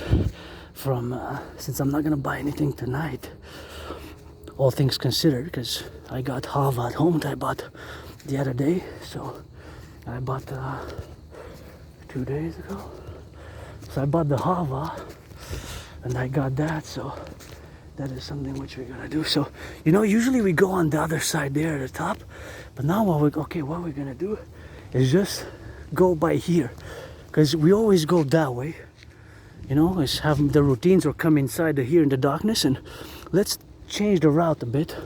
Let's change the route and just go snake-wise, and maybe tomorrow we come back, and Saturday, Sunday, there's plenty of time to do it again, like the traditional. As Aspies, we have this routine, so let's build the 4. Me and Donald Trump are going to inaugurate building, and I'm just going to before I go into geopolitics, just going to take 10 minutes to discuss my neurological mental condition, and for my fellow Aspies, because it's not always easy, and please don't give me the billionaire Aspies. Those are individuals who have billions and billionaires. There are a few exceptions, and no, not all Aspies are good at computer science. In a disproportionate amount of Aspies, people with Asperger's are good at computer science, right? A disproportionate amount are good at computer science, right? That number is elevated within the Aspie communities, and of course Asperger's and HFA are one and the same. So when I use Asperger's, it's HFA, it's high functioning autism, right? Look at the beautiful clouds above. Now you see now that white. Those are the clouds. You can see some light there. So I'm parallel atop the mountain now. Not at the topmost point, but pretty much we're gonna get there. So Asperger's is a neurological mental divergent condition, not an illness. This Aspiness makes us predisposed to certain interests, special interests, also known as obsessive interests, which preoccupy our whole daily routines, and we have routines and kind of rituals and mannerisms which can be odd, strange, bizarre, and weird, but not evil. They're not N.O.T, not evil, bad, negative, or detrimental, or demonic, They're just different. We're different, Aspies. And, I'm part of for years and years and years, I've been actually, since about 2016, people have been telling me, you have HFA, high functioning autism, you're on the spectrum, you have Asperger's, etc. Even my anonymous friend who has experience working with autistics and people in the healthcare system, and people who have Asperger's, and other citizens, of course, who have worked in this domain. And of course, all that to say is, of course, that several individuals and citizens have diagnosed me who have experience in the healthcare system and working with neurodivergence and people with Asperger's and Aspies. People who have Asperger's. So they come from an experience, have direct experience with citizens who have this who are Aspies and who are on this spectrum, right? So thank you again to my anonymous friend for donating me 2 books on autism. They have several chapters on Asperger's, and 1 book specifically, of course, on Asperger's, which I recommend to all. It's called Appreciating Asperger's Syndrome. Appreciating Asperger's Syndrome is a book that I recommend to all. It opened my own eyes, and I reflected deeply, because it was loaned to me 4 times, because it was a library loan. I reflected deeply about my own. Since we see the world differently, we might not know that we are, for example, in danger. That we might not know the hive mind mentality because of those, because our brain has mutations, right? So we process social information more differently. We have to be told more directly, and ourselves, we are pretty direct and straightforward. We are pretty direct and straightforward with certain things. So that is just to know, and of course to note that is where the divergence comes from. that is where the divergence comes from. So of course all that divergence that it is to know is of course to know that fundamentally it is something which we have to be congruently about, and in all the domains where we are now it is to be of course in the side of the propositions where we are now, to basically appellate and of course be integral in all the appellations where we live ourselves, to be in all the life affirming manners where we are, on the situational awareness where we live. And of course all that domain is of course the relation of course between ourselves and neurotypicals and how we view the world differently. And of course the fact that we view the world differently is of course the situation where we live now today as neurodivergence, to be fully integrated with all other neurotypicals and to build bridges, you know, because fundamentally we have lots of great things to offer. We have very much lots of great things to offer for the collective and as individuals, of course, because we are individuals. And of course, being part of this neurodivergent collective, which is a tiny small population of the percentage of the population, which is only around 1%. So it's about less than even 1%, because the actual population is 0.44%. It's about 0.44%. So all that domain being said, that the actual population who are diagnosed is only half of the real population that exists. So in reality it's about 0.88%, right? So that is the reality, but only a certain amount are officially diagnosed, right? So the diagnosed ones are 0.44%, while the vast majority are those who are not officially diagnosed. So that is just something which you have to remember when we discuss, because when I say it's 1%, less than 1%, the actual diagnosed ones are 0.44%. So that is just something which you have to preposition yourself to fully understand, right? Because that is just the reality. So that reality is that we are a tiny small fraction of the population. So thank you again for the Appreciating Asperger's Syndrome. Appreciating Asperger's Syndrome has been a book which has of course opened my own eyes and reflected on it and meditated and saw and discovered how I am vulnerable. I can be pretty vulnerable in certain situations of a social nature, right? So I myself can be pretty vulnerable in certain social situations. So those situations are of course of a more social nature. That's the moon that you see there through the forest, because now I'm in the mistress, down my forest. So of course you see the moon through the, what you see in the camera is the moon is getting fuller. Right. So Appreciating Asperger's Syndrome I recommend to all neurotypicals, neurodivergence, neurodivergence, and all who will to learn, because we have to build bridges. And I always say the 4 bridges, categories of bridges, which we have to build are the small, medium, large, or extra large. Within those 4 categories, that's just like when you might order a pizza or fries or coffee. You might order a small one, coffee or fries or pizza, or a medium coffee, pizza, fries, or a large pizza, coffee, fries, or an extra large coffee, pizza, or fries, right? Those are just because they are within the fast food. Somebody's coming. Hey, somebody made it to the mountain. Look, that light. Is it a bike? I believe it's on a bike. Some people come with the lights, and I get the lights from the stars and my eyes, and the eye of the goddess, the moon. So that is the population of the N.A.C.W.P community, which I'm part of. We see the world differently, but again, we have to draw the line and reject any categorization, description as it being a disease. Because I remember, people were whispering, and when I was working, I said, well, that's a disease, and it's no, it's not a disease. You just don't understand that Aspies, that our brains have these tiny variations and mutations, and what causes Asperger's and HFA and autism, spectrum level autistics and autism, general autism, and then you have variations such as my Asperger's and aka HFA, different levels. However, there's a new proposition, theory. I don't I can't say yes, no, or maybe. I say maybe. The cause supposedly can be, it's the Tylenol is actually a brand, so don't say Tylenol.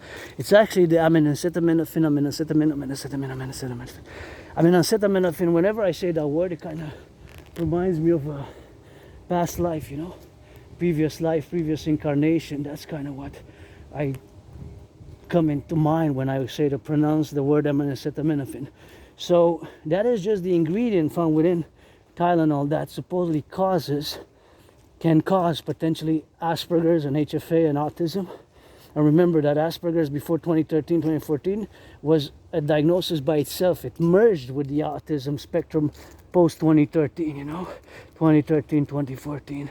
So that, of course, being said and stated, in of course all the relationships where we are now, it is that this reality that we're facing now, that is the statement, the supposed cause of Asperger's and autism can be due to using products which have aminoacetamin in their products, such as Tylenol, being used during pregnancy.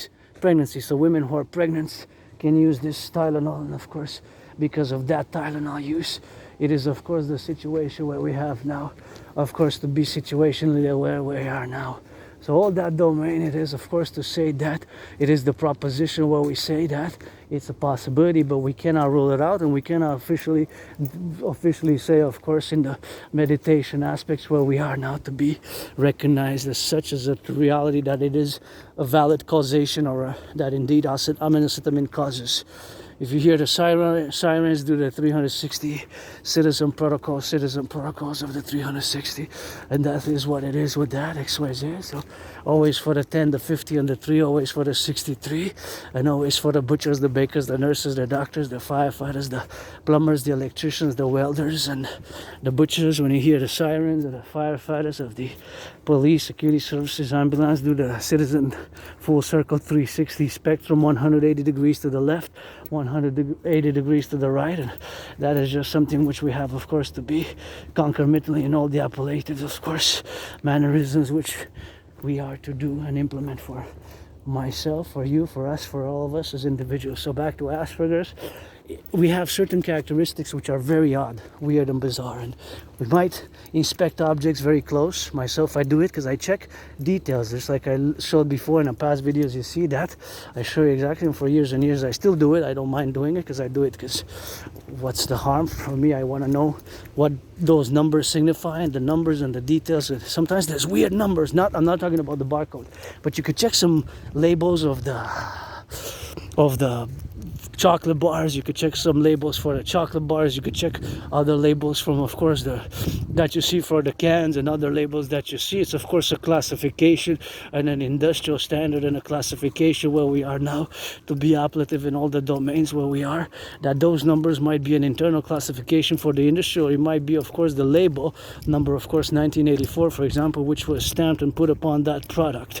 From the multinational perspective, it could be an internal classification of where the location is. So we check those details, you know.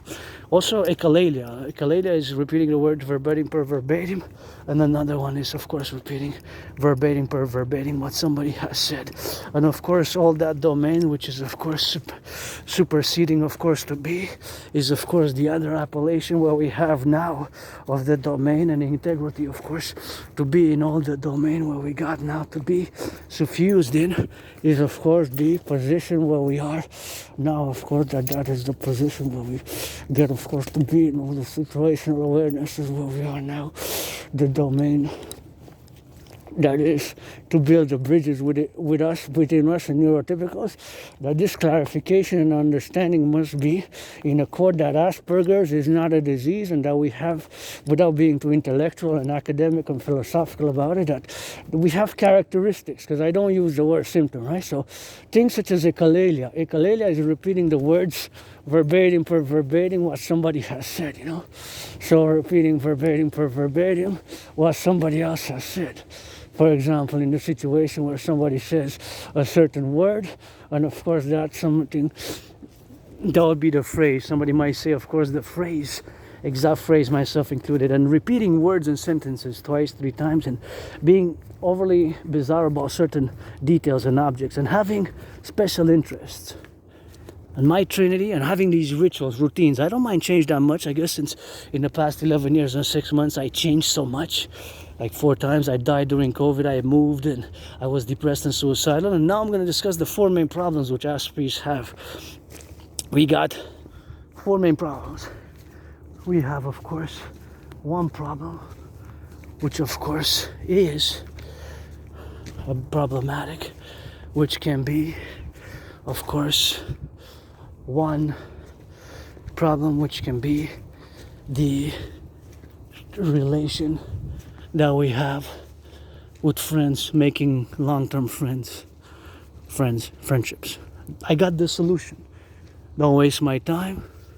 I won't waste yours. Friends will benefit solely from now on. Friends will benefit solely. Friends will benefit solely. Well, pledge your allegiance, thou art family. Pledge your allegiance, thou art family. So, of course, all that to say is that Aspies, we tend to lose our friends often. I made a lot of friends in the past 7 years and tend to lose our friends often. And of course, that losing of the friends, of course, is something which we have concomitantly of that loss, of course, of friends. It's something which we got now to make and stay clear that, of course, it's, of course, for me, is friends with benefits only. So I don't waste anybody's time with that categorical, of course, imperative. So pledge your allegiance, and support my dream. My work is, of course, more important. The dream, of course, the dancing goddess and the dancing goddess in the dragon kingdom, which is fundamentally, of course, the relation where we have to be now in the relationships about us to build in concomitant wild things here in the mistress. And now you can see the lights of the city. Gotta be watching it so I don't get attacked by raccoons, you know. Raccoons, the wild things, raccoons, and that is something which I gotta be aware. So lack of friends is a problem. We got 4 main problems. Lack of friends, that's why for me, friends with benefits only. The other one is very problematic, is high depression and suicidal rates for about more than between 2 years and 3 years, between like summer, autumn 2014, 2015, till I crossed Canada coast to coast, summer 2017. That event really made me establish the strongest spirit of core with my fellow Canadians, and that was something which I had a revelation when I crossed Canada. I said, so many things to see to do here. So many things to see to do here in the North American Collective, across the 63 and across it forever, who we be, of course, now in all the pluralities of the domain where we got. But of course, the friends with benefits is something that I called upon. And if you're 18 plus, if you're black, white, man, woman, rainbow, black, white, or rainbow, we can do that loving. And I'm not sexually frustrated. If I would be, I would discuss it. I have a healthy masturbation, but I can use a massage therapy session or exchanges, and on the friends with benefits, black, white, or rainbow, 18 plus, I wouldn't mind. The more the better, you know. Healthy hygiene, STD tests, you know. I did mine. I still have to go to the dermatologist because on my little cobra clit have something that grows every time I get that rocket erection. But anyways, I discussed it in the past. It itches sometimes, but I went about 9 years ago to check if it was an STD, but it wasn't. So it's not an STD, that's for sure. So friends with benefits only, and that's what it is with that. And all, of course, the situational expectancy where we are now to be involved with is, of course, the lack of employment. Of course, the lack of employment is at 80%. High unemployment rates.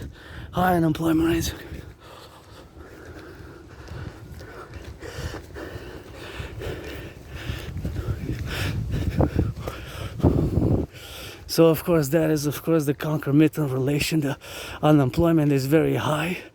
And of course, all those relationships which we have, high unemployment at 80%, 4 out of 5. I had many jobs, many employments, and of course, which I had and which I lost myself. Of course, that is, of course, all the employments which I had and I lost them. And of course, that is something which I have to be appellative about, you know, to the domain now.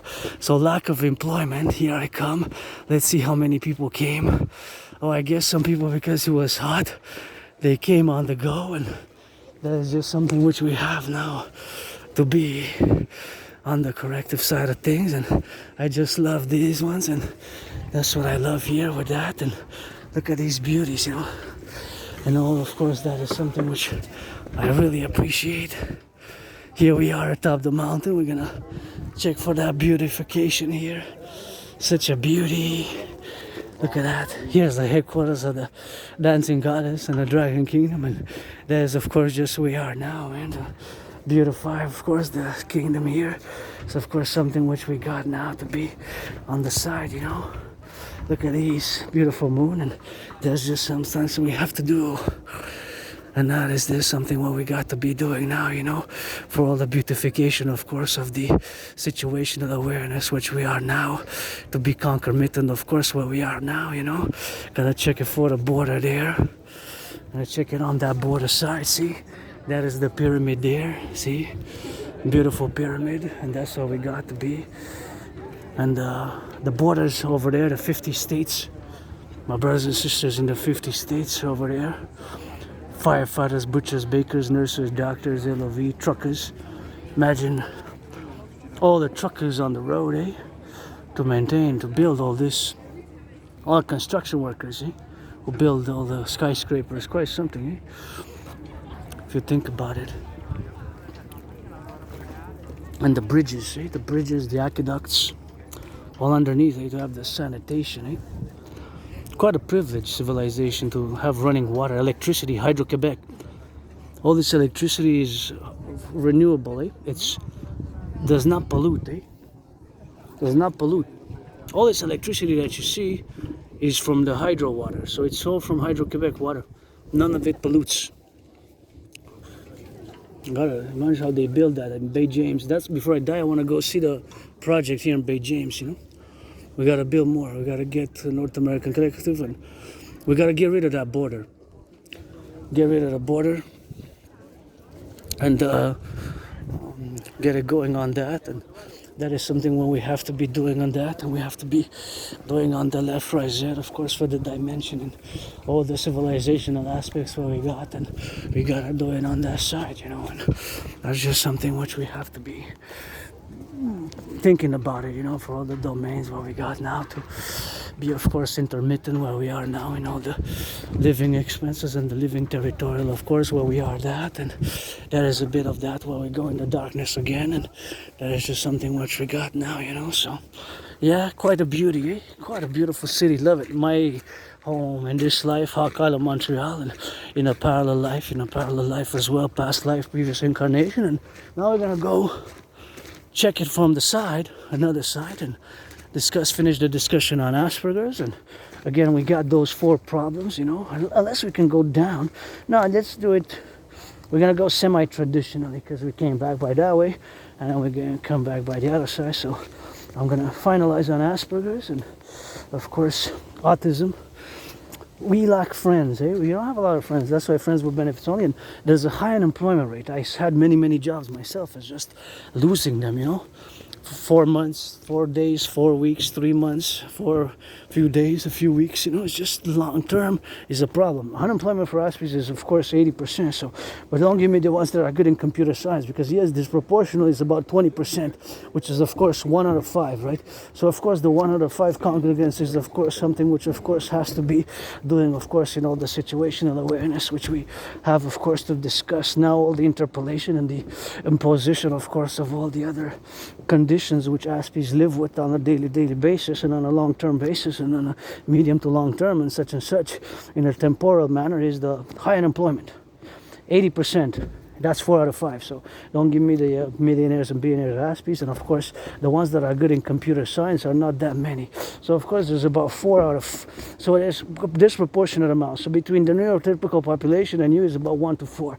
So of course between 1 to 4 is of course the neurotypical population. Where we have now is of course the on a general manner, where we have of course the concomitant appellation of course of the us being 1 out of about 4 out 1 out of 5, which is about 20% of Aspies who are good at computer science. But of course the disproportionate numbers of course are on the same disproportionality, is that yes, there is a disproportionate amount of Aspies who are good at computer science, but because our numbers are less than 1% in the general population, thus we cannot correlate that, because for your population, which you are the 99% of the population, you are of course about 1 to 4% in the general dynamics of the population. And of course it is sometimes that illusion that of course Aspies are super good at computer science. Myself, I'm good at rock and roll, sports, fitness, geopolitics, rock and roll, sports, fitness. Although yes, in a parallel life, I'm an Aspie super scientist. I design, build supercomputers, and of course build rockets, ICBM rockets, supercomputers, and ICBMs, microchips, supercomputers, ICBM microchips in a parallel life. But in this life, I don't. In our parallel life, it is the year of darkness, December 1st, 2029, the year of darkness, 2029, where I build, design supercomputers, satellites, and such. However, here, I'm good at geopolitics, and I'm going to stick, of course, with geopolitics and the geopolitical relations, where, of course, I embellish to be now in the concomitant aspect where we are now, to be in the soluble, tangible 3rd of October, 2025, and stick with what I'm good at. Because I might not be good with conversation socially or small talk and comprehending, and I am getting better at it. I got to work constantly on personal space and not to get too close to people and such and such and such. That of characteristics of Aspie characteristics might impede my well-being, especially economic, financial, and of course it's not an illness, it's not a disease. I have to work on the characteristics and traits, and working on those traits and characteristics have to be in concordian, of course, with all the other domains where we are now, of course, to be situationally aware that all the Aspies of North America constitute, even if all would be diagnosed, it would be still less than 1%. So considering, of course, that we are less than 1%, the population who is good in computers is not that, is disproportionate comparing to you, the 99%, because the ratio is about 11 times. But there's a high suicidal rate, also high dropout rate. The dropout rate, I dropped out of college. I have a high school diploma. I do have a high school diploma, you know. I have a high school diploma, but of course I dropped out of college. And of course that is just the situational awareness where we have to be now in all the domains where we affect our daily routines, of course, of love, and be manifesting in this plane, on this world, as of course we are to be. And of course all the relationships where we are as a pro-labor and love universal revolutionary centrist, as a philosopher who has struggled and has been depressed, suicidal, has struggled with long-term employment, has struggled with long-term employment, has struggled with long-term employment, has struggled with these things, which of course are of this nature where we have to be now in the side and in the relationship where we are now to be with each other. And this domain is now I'm happy, joyous, although financially stressed. And yeah, sometimes we have subconscious discriminations, which we got to work with, you know, with neurodivergence aspects. And my brothers and sisters are blacks, you know. Certainly in the Dragon Army, I will have black, white, and rainbow across the 63 always. And things we got to work on as individuals, as part of a collective, you know, and with hugs and push-ups and sharing. And my dream, fundamentally, see, that's the pyramid there. That is my favorite skyscrapers. Gotta salute the firefighters, the butchers, the bakers, the nurses, black, white, and rainbow, man and woman, or in between, who are workers now, and all workers, of course, who are majority of which are struggling. And now we're gonna get to finalize on Asperger's, autism, which I live with, and of course we're gonna go into deep geopolitics. Leave the baggage at the door. We're gonna deep in geopolitics from Hakala Mantra, which yours truly, independent geopolitical theoretical analyst, philosopher, thinker, and of course strategies, always developing strategies for the North American collective, as we of course get to the simultaneously awareness, of course, of where we live today now, where we live in all this concordiate. And I gotta begin by going back in time to 2019. October. In 6 years, it's gonna be 6 years. So it's gonna be six years. On the 17th of October 2019, I had posted my first video with describing the workout which I created in consequence to go hand in hand with a workout training program system with a World War III scenario. Of course, the workout training program system, the World War III scenario, which I have, of course, created myself.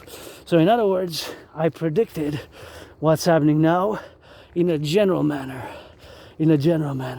So I predicted that there was going to be, or that there will be, an international conflagration on the horizon back in 2019. Now it was a more academic, scholarly levels and layers to my predictions, multi-layered domain predictive geopolitical conflicts, mainly an international conflagration, a great war, a World War III. Although people say, some historians and geopolitical theoretical analysts say it's 2 world wars in the 20th century, but not necessarily the second and the first, but in the 20th century, right? Because there were other great wars, in many ways, world wars in past previous millennium, and of course conditions and centuries. So of course, in the side that we are to discuss a world war, what constitutes it, that is a more intellectual affair for another day. So I predicted a world war, in other words, a World War III, of course, an international conflagration. So of course I had predicted a World War III, an international conflagration, back in 2019, and of course in October 17th. So that is of course what you have to remember and integrate as we're going to go along this journey of discussing geopolitics, my theories, protocols, and initiatives as relates to the North American collective civilizational complex, which we are not divorced, but we are distinct from Western civilization, and the DMAA, another theories for NATO. Some of my theories, such as the total mobile defense theory, TMDT, total mobile defense theory, the TMDT, total mobile defense theory, I cannot discuss too much because it's national security, a binational NATO security sensitive I created back in 2017. It has to be incorporated and established and integrated as a mass public-private partnership. And of course, as we're going to fuse the RCMP and the FBI, and we're going to create the Imperial Republic Security Service and Defense and the Dragon Army in parallel for total SSD, Security Service and Defense, with it of course to constitute the appellation where we have now to be suffused in all the integral manners which we got now of course to be. So all that domain where we have now to be consequentially and of course imprudently about here atop the mountain, as I look at the moon getting fuller.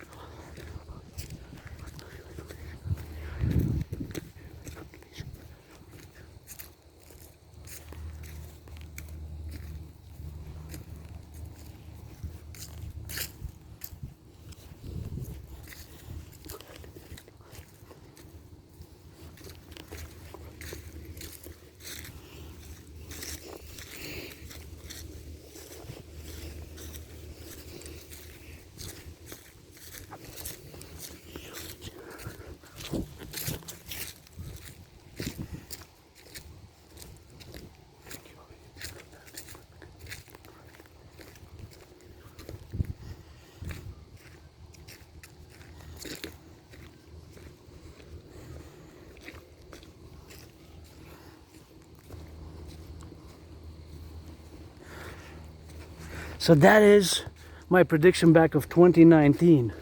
So that is what I predicted in 2019, that there's going to be an international conflagration. And so I created this workout training program system to go in consequence with it. Now, I gotta say, I did not predict that there will be a deterioration of relations with the United States. So that I did not predict, right? I predicted that there's going to be an international conflagration, but I did not predict a deterioration of relations with the United States. So this is also new for me in many ways, right?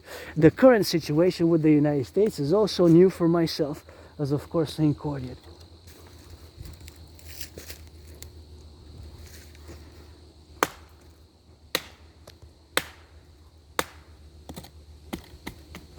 Concordiate. So of course all that to say is that although I predicted the international conflagration. I did not predict the deterioration of relations with the United States. That is new for me as well. So this I also have to consider now, right? To consider atop the mountain, Mount Royal here, my second home, the Mistress.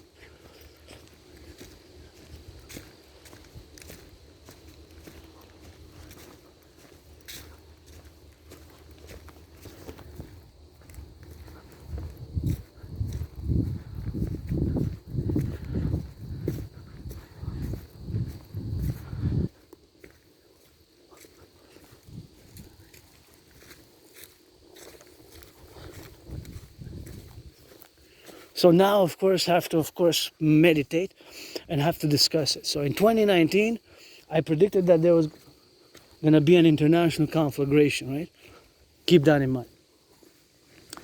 One of the main ideas, or motives, reasons why I predicted such, that is going to be a new world war coming, international conflagration, was because that many nation states, countries were not able to resolve their conflicts, right? So they were not able to resolve their conflicts from the 20th century. And if you look at Russia, Ukraine, especially during the Cold War period, right, which lasted, I say, almost 45 years. I pinpoint the duration timeline of the Cold War from March 1947 till 1991, end of December, So that's almost 45 years.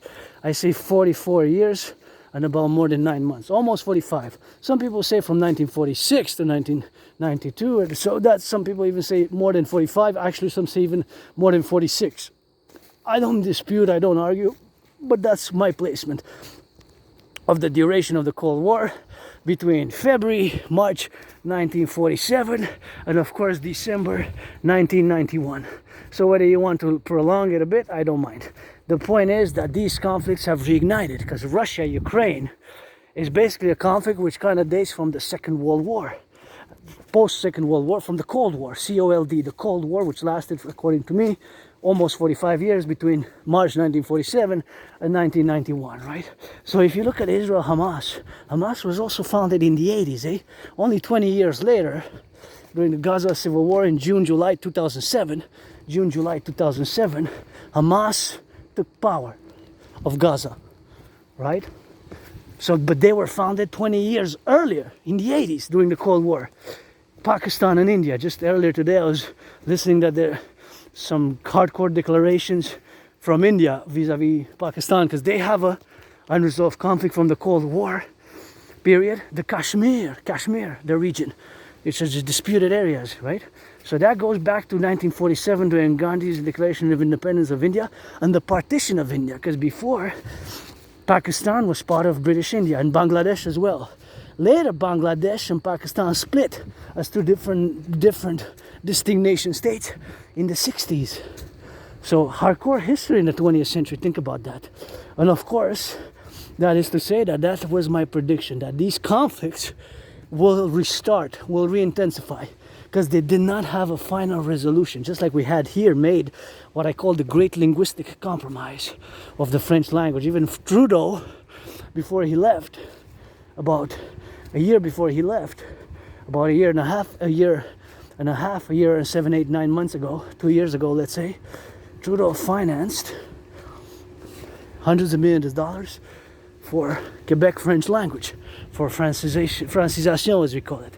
He injected in budget, and now we're in trouble according to the PBO, and even that PBO, parliamentary budgeted officers, that we are close to being done because of the deficit and because of the debt service. And even that, I predicted it in a major way.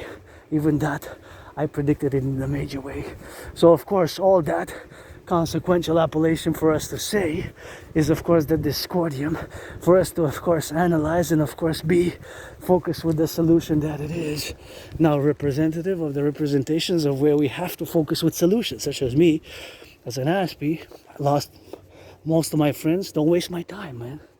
Men, women, black, white, friends with benefits only. Life is short.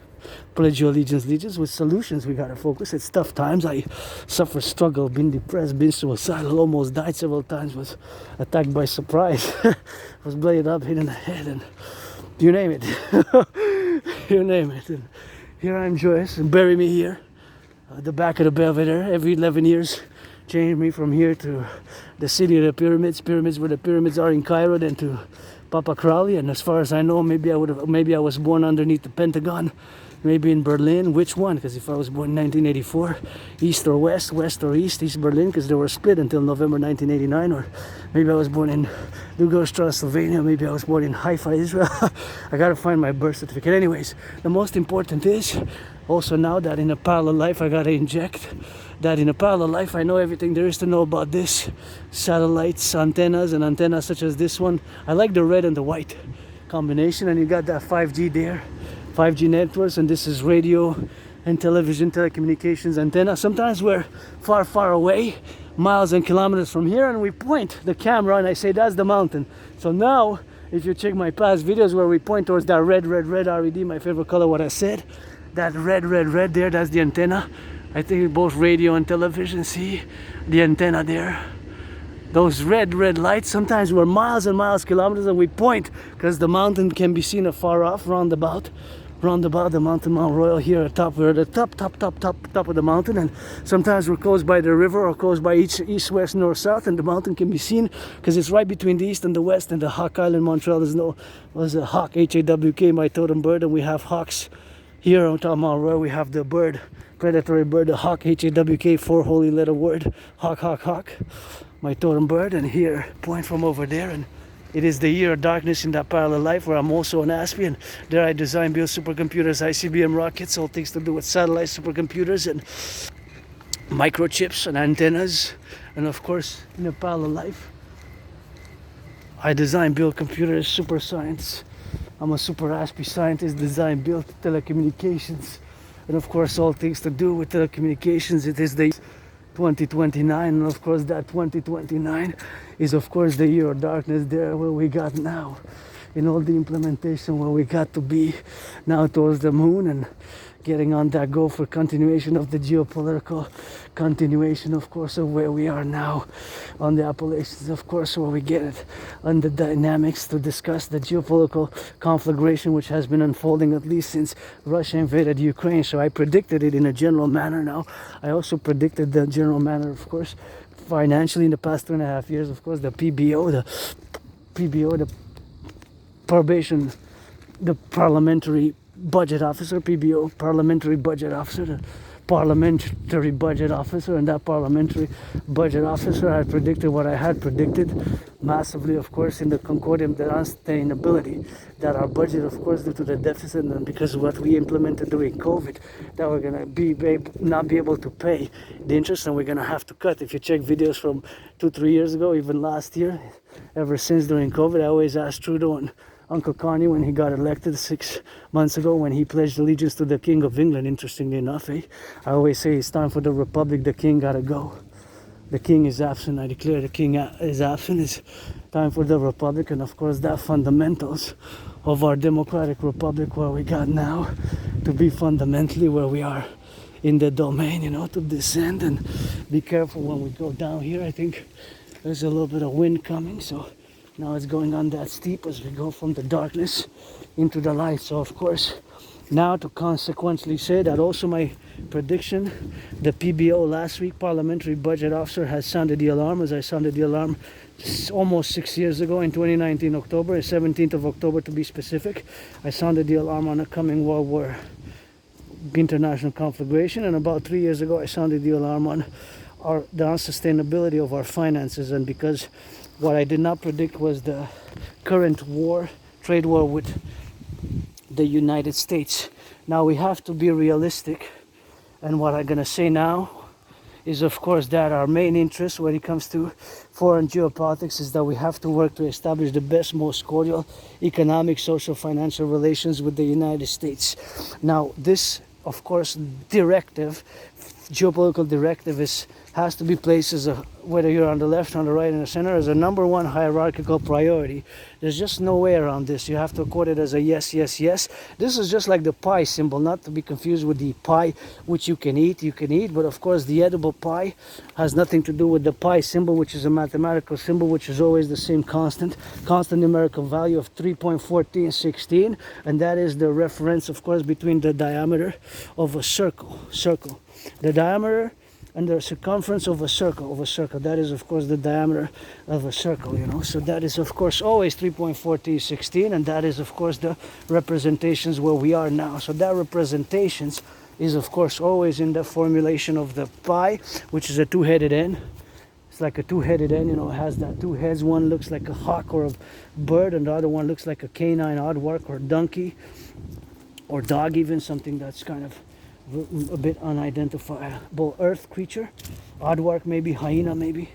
So thus our empire, the 63, come in, let it rise and let it be, will be two-headed, two-faced, just like that N, which represents the numerical value 3.14, which is always a constant referential to the relation between the diameter and the circumference. So of course all that dictum is to say that that is the relationship that we and my brothers and sisters in the 50 states, the United States, we have to always direct all our directives when it comes to foreign affairs, right? When it comes to foreign affairs, I'm not discussing nothing else but foreign affairs, not domestic affairs, as the number one priority with which country to establish the best, most cordial economic, social, financial, military, defense relations, which it has to be Canada vis-a-vis the United States. United States for us has to be number one, and Canada for the United States has to be number one, although you have, of course, a border with Mexico, and of course a border with Mexico you do have. So that is, of course, the relationship which we must establish with each other,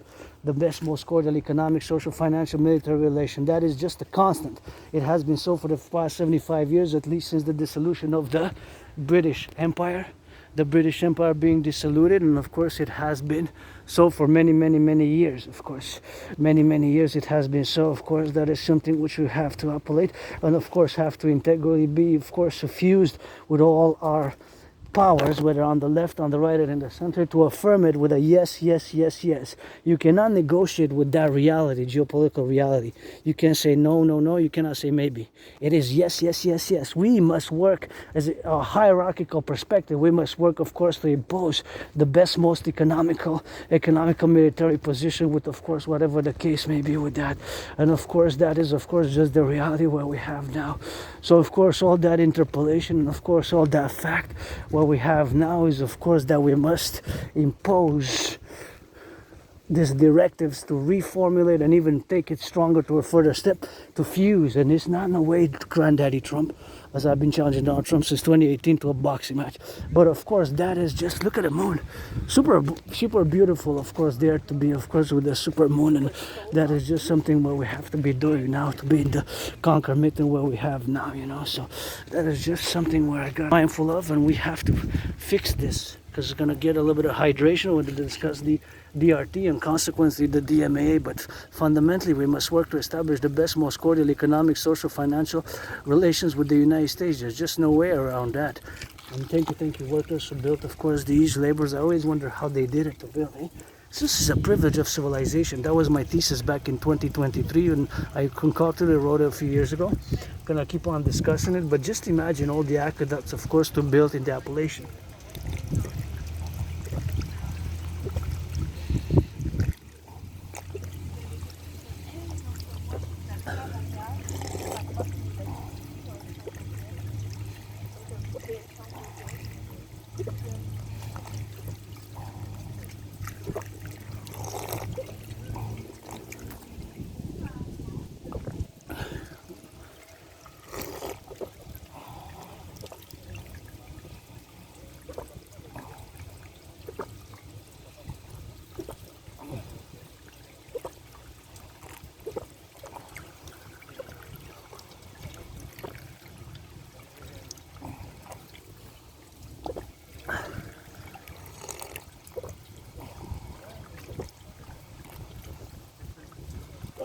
I hydrate a lot, man.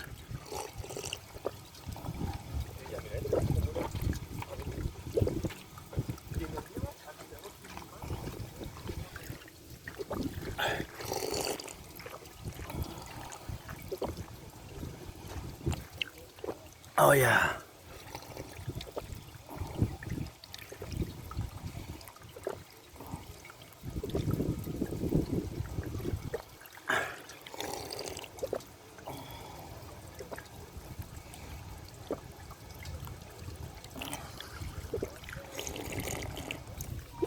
All right.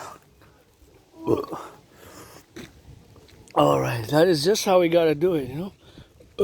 So there's no way around that. That is just the finality, of course, of the dictum thereof, you know. So that, of course, has to be, of course, understood properly. That is not. There's no way around it. So you cannot negotiate with that. There's no. It's a non-negotiable. You know, it's a non-negotiation. So that is just a negotiation where we have, of course, to be now in the understanding, of course, of the proposition where we got to do it now. Of course, all that relation where we got now is, of course, something where we got to get that appellated, and of course, gotta get it on that do. You know. So that is just what we got, of course, to be now in the concomitant. What we got. So of course, that is just the relationship where we have to place ourselves with and have to be real. The king is absent. Say that the Republic of Canada should have been founded on the 1st of January 2000, at the end, of course, of December 31st 1999. Of course, that should have been ended. So that should have been, of course, January 1st. Of course, January 1st, it should have been the Republic, and of course, that's it. That's all with that rock and roll. They have to be concomitantly and declare so that we must work to establish, if we establish a hierarchy of which country to establish the best economic, social, military, defense, social, cultural, sports, etc., etc., etc., etc., relations with, it is the United States. But although the United States have a border with Mexico, it is so vis-a-vis us, right? It is so vis-a-vis us. There's no no. There's no no with that. No, no, right? There's yes. There's yes. Right, that is just the yes. That is just the yes. So here I found some joy and freedom in the darkness sometimes, you know, on this mountain, and appreciating the civilization, you know, appreciating just like Asperger's. I guess some will appreciate it, you know, appreciate it or not, friends with benefits only, and my theories, protocols, and as much as with all the flaws and the scars that I have, it's something which I gotta be saying now, you know. So that is where we're gonna direct ourselves now, to the DMAA. So but before I get into the DMAA, I just want to say that the king is absent. It's time for the Republic, and that we should have been a Republic on the 1st of January at the turn of the millennium 2000. Now, Mark Carney, Uncle Carney, pledged allegiance to the King of England and his heirs. Think about that for a second. In 2025, Mark Carney, Uncle Carney pledged allegiance to the King of England, eh? To the King of England and his heirs. That's what Mark Carney pledged allegiance to. It's time for the Republic, brothers and sisters. And it's time for the DRT, and it's time for me to discuss the DMAA theory, the Direct Military Assistance in Action, because I'm a NATO, North American centric. My philosophy is pro-labor and love, universal revolutionary centrism, which is tied hand in hand with my trinity or theories. Cannot be. When I say universal revolutionary centrism, you have to understand that it's North American centric. Canada becoming a republic, and furthermore fusing Canada and the United States, and integrating, of course, for total security, service, and defense across NATO member countries. And before October 7th, 2023, I was actually advocating for Israel and Mexico to join simultaneously as the 32nd and 33rd, what I call NATO Genesis Project 33 Genesis, NATO Genesis 33 project. Genesis inspired by the Bible. I don't want to get too mystical, spiritual about it, but you know, the two twins, brothers, which made an alliance and a reconciliation.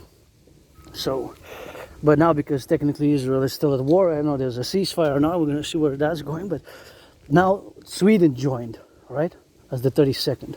So there's no longer 31 as it was before October 7th, 2023, because technically a NATO country cannot really join NATO if they're part in a war, because the common defense, it's a collective defense security organization, and technically then NATO would have to intervene to help, right? So there's a technicality legislative, because NATO was founded in 1949, 75 years ago, and only Article 5 of NATO was only invoked once. Only once. Article 5 of NATO was only invoked once. There was 9/11. 9/11 was the one and only time that Article 5, which is the common, of course, collective defense, that was invoked, where the common collective defense was invoked. Only once. Only once. That was the only one time that Article 5 was invoked. 9/11, right? And Israel said as October 7th is their 9/11. Now, I'm not going to continue on that, and we're going to see where that goes. But nonetheless, before October 7th, I had the NATO Genesis 33 protocols. If there's a ceasefire and an entente, maybe we could restart that protocol initiative. But for now, of course, because Israel was attacked by surprise, and they have the war going on in Palestine and Gaza, and where that's going, a pretty much hardcore retaliation, and what a hardcore response, I guess. Because they got the message, I mean. Anyways,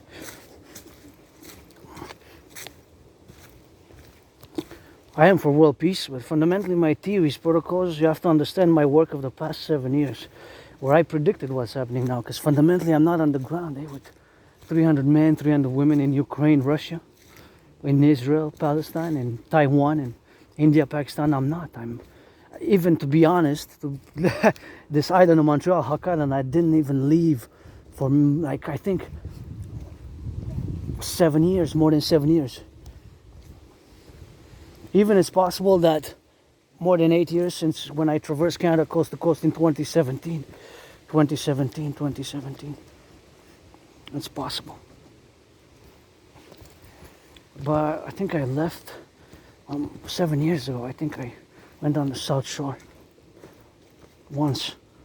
But nonetheless, at least for about 7 years, I stayed on the island. I didn't even leave the island for so many years, the island of the Hawks. All my research done and my analysis, my conclusion in 2019, October, that there's coming an international conflagration, is of course pretty much from here, right? From here, from this perspective, from the world here, from Montreal, the island of the Hawk, where I will to discuss now the DMA. So keep in mind that our main interest again is to establish the most cordial, when it comes to a hierarchical place, United States for us has to be number one as the country with whom we have to have the best relations at all levels. Diplomatic, military, defense, trade. So I did not predict that Trump was going to be reelected.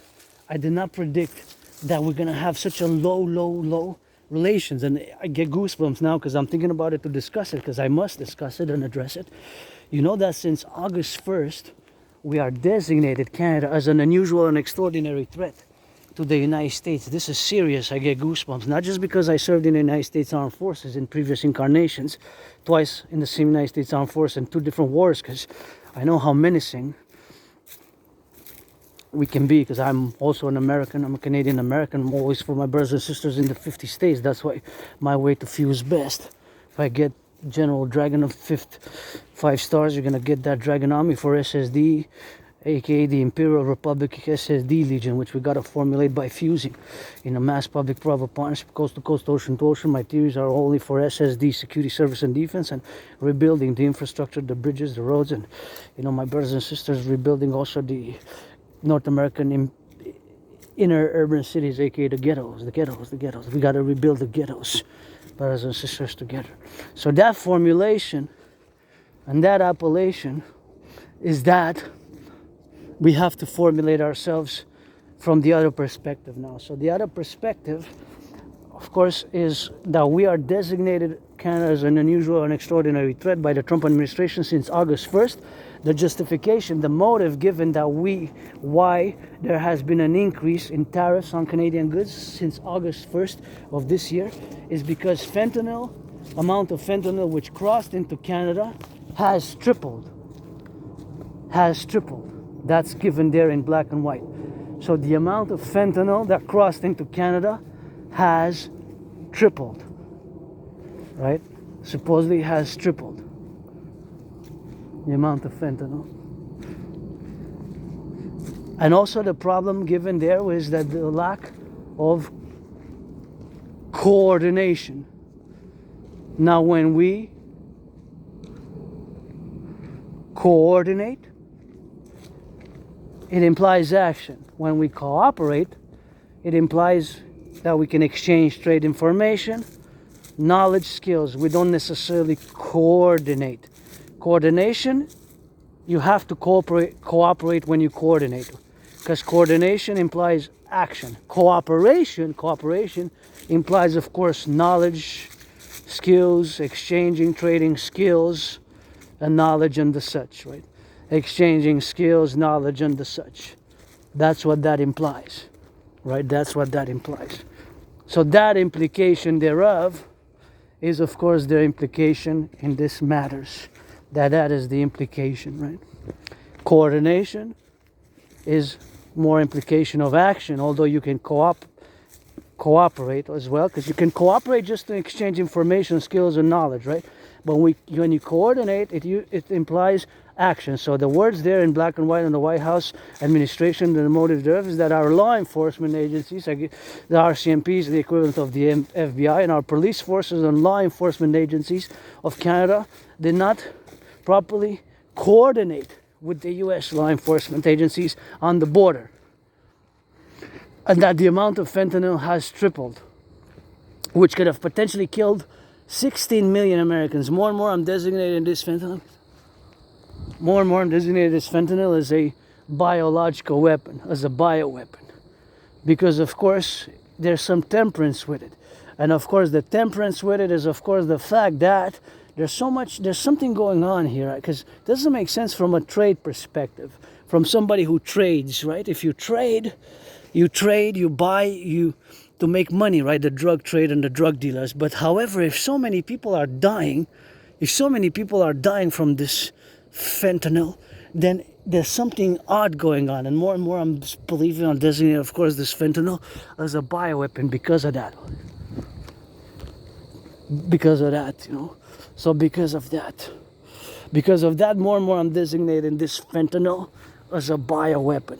Why? Because it doesn't make sense. Something doesn't add up.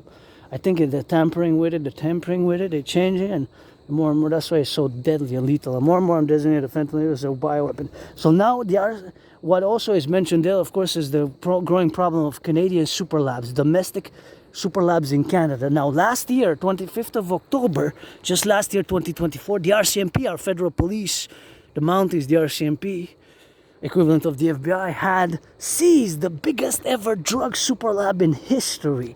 In the history of Canada. Never ever they see such a super lab. What if that because it was operated by a transnational criminal syndicate organized group. What if that transnational criminal syndicate organized group, what if it had 5? That means that there's 4 to go. That there's still 4. Maybe one is in Quebec, one is in Ontario, one is in Manitoba, one is in New Brunswick, one is in Nova Scotia. Right? What if it had 5? That means that there's 5. That is 4 to go, right? So that is something which, of course, I have to meditate about, right? Because it's possible. See, that's another view of the city.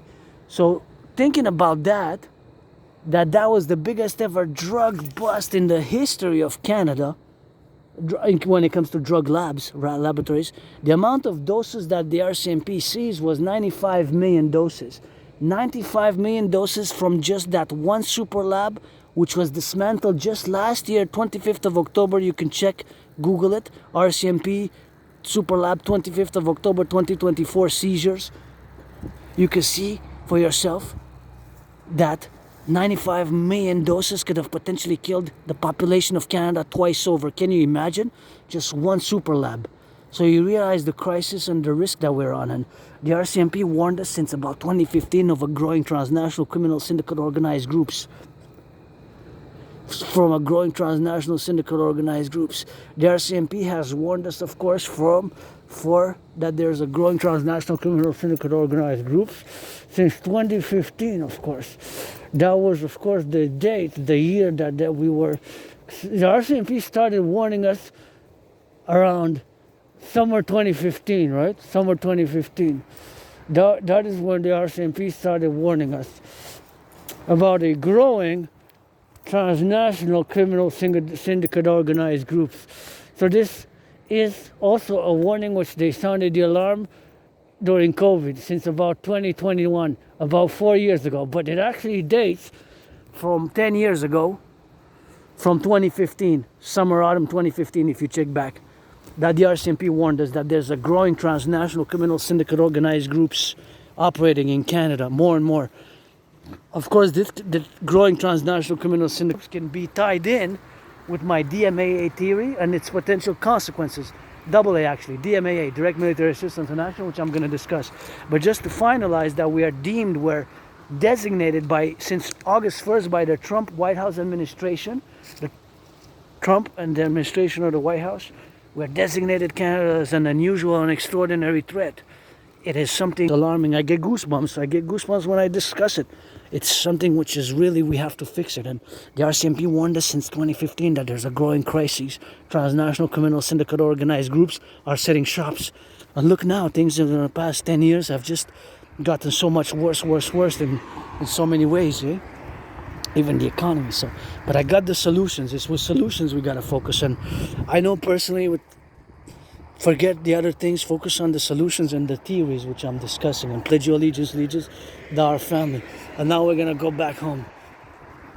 So of course, all that meditation, of course, which is the correlation which we have to be, beautiful moon there. So now I'm gonna discuss the DMAA, but of course, we have to say and to state, of course, the relationship between us and the world and the North American Collective for the 63 Integree, that my way to fuse Canada and United States best. You have to make a mass public-private partnership,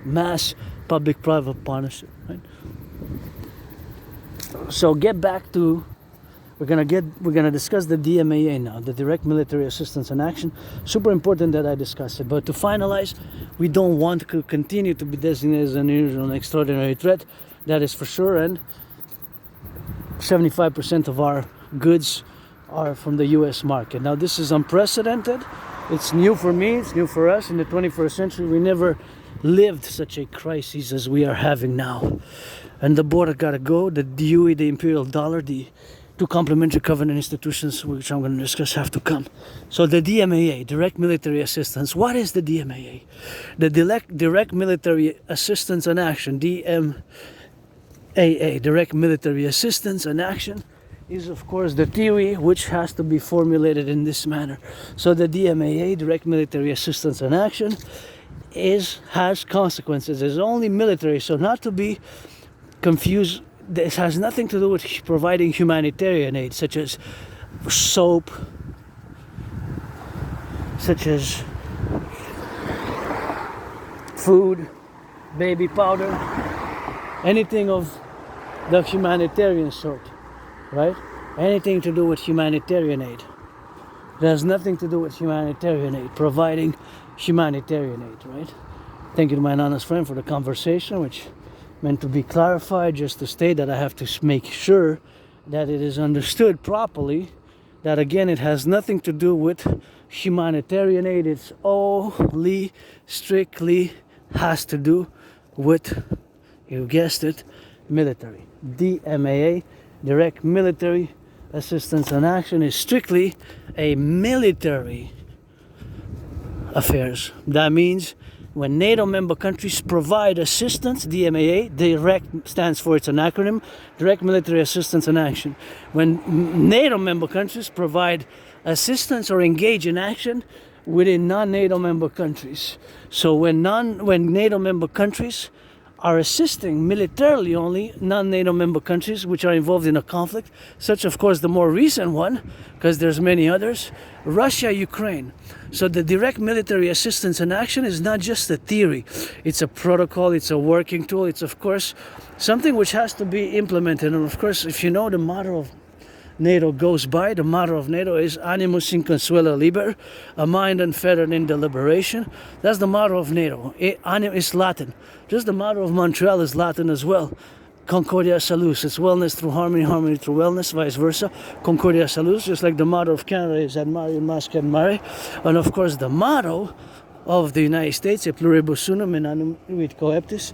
Those are of course fundamentally as well mottos in Latin. So Animus inconsuelo liber stands for a mind unfettered in deliberation. So that's my theory, protocol, work tool, frame of reference, which has to be deliberated in the future, now and in the future, whether we take action or we assist in the future, because it has a C.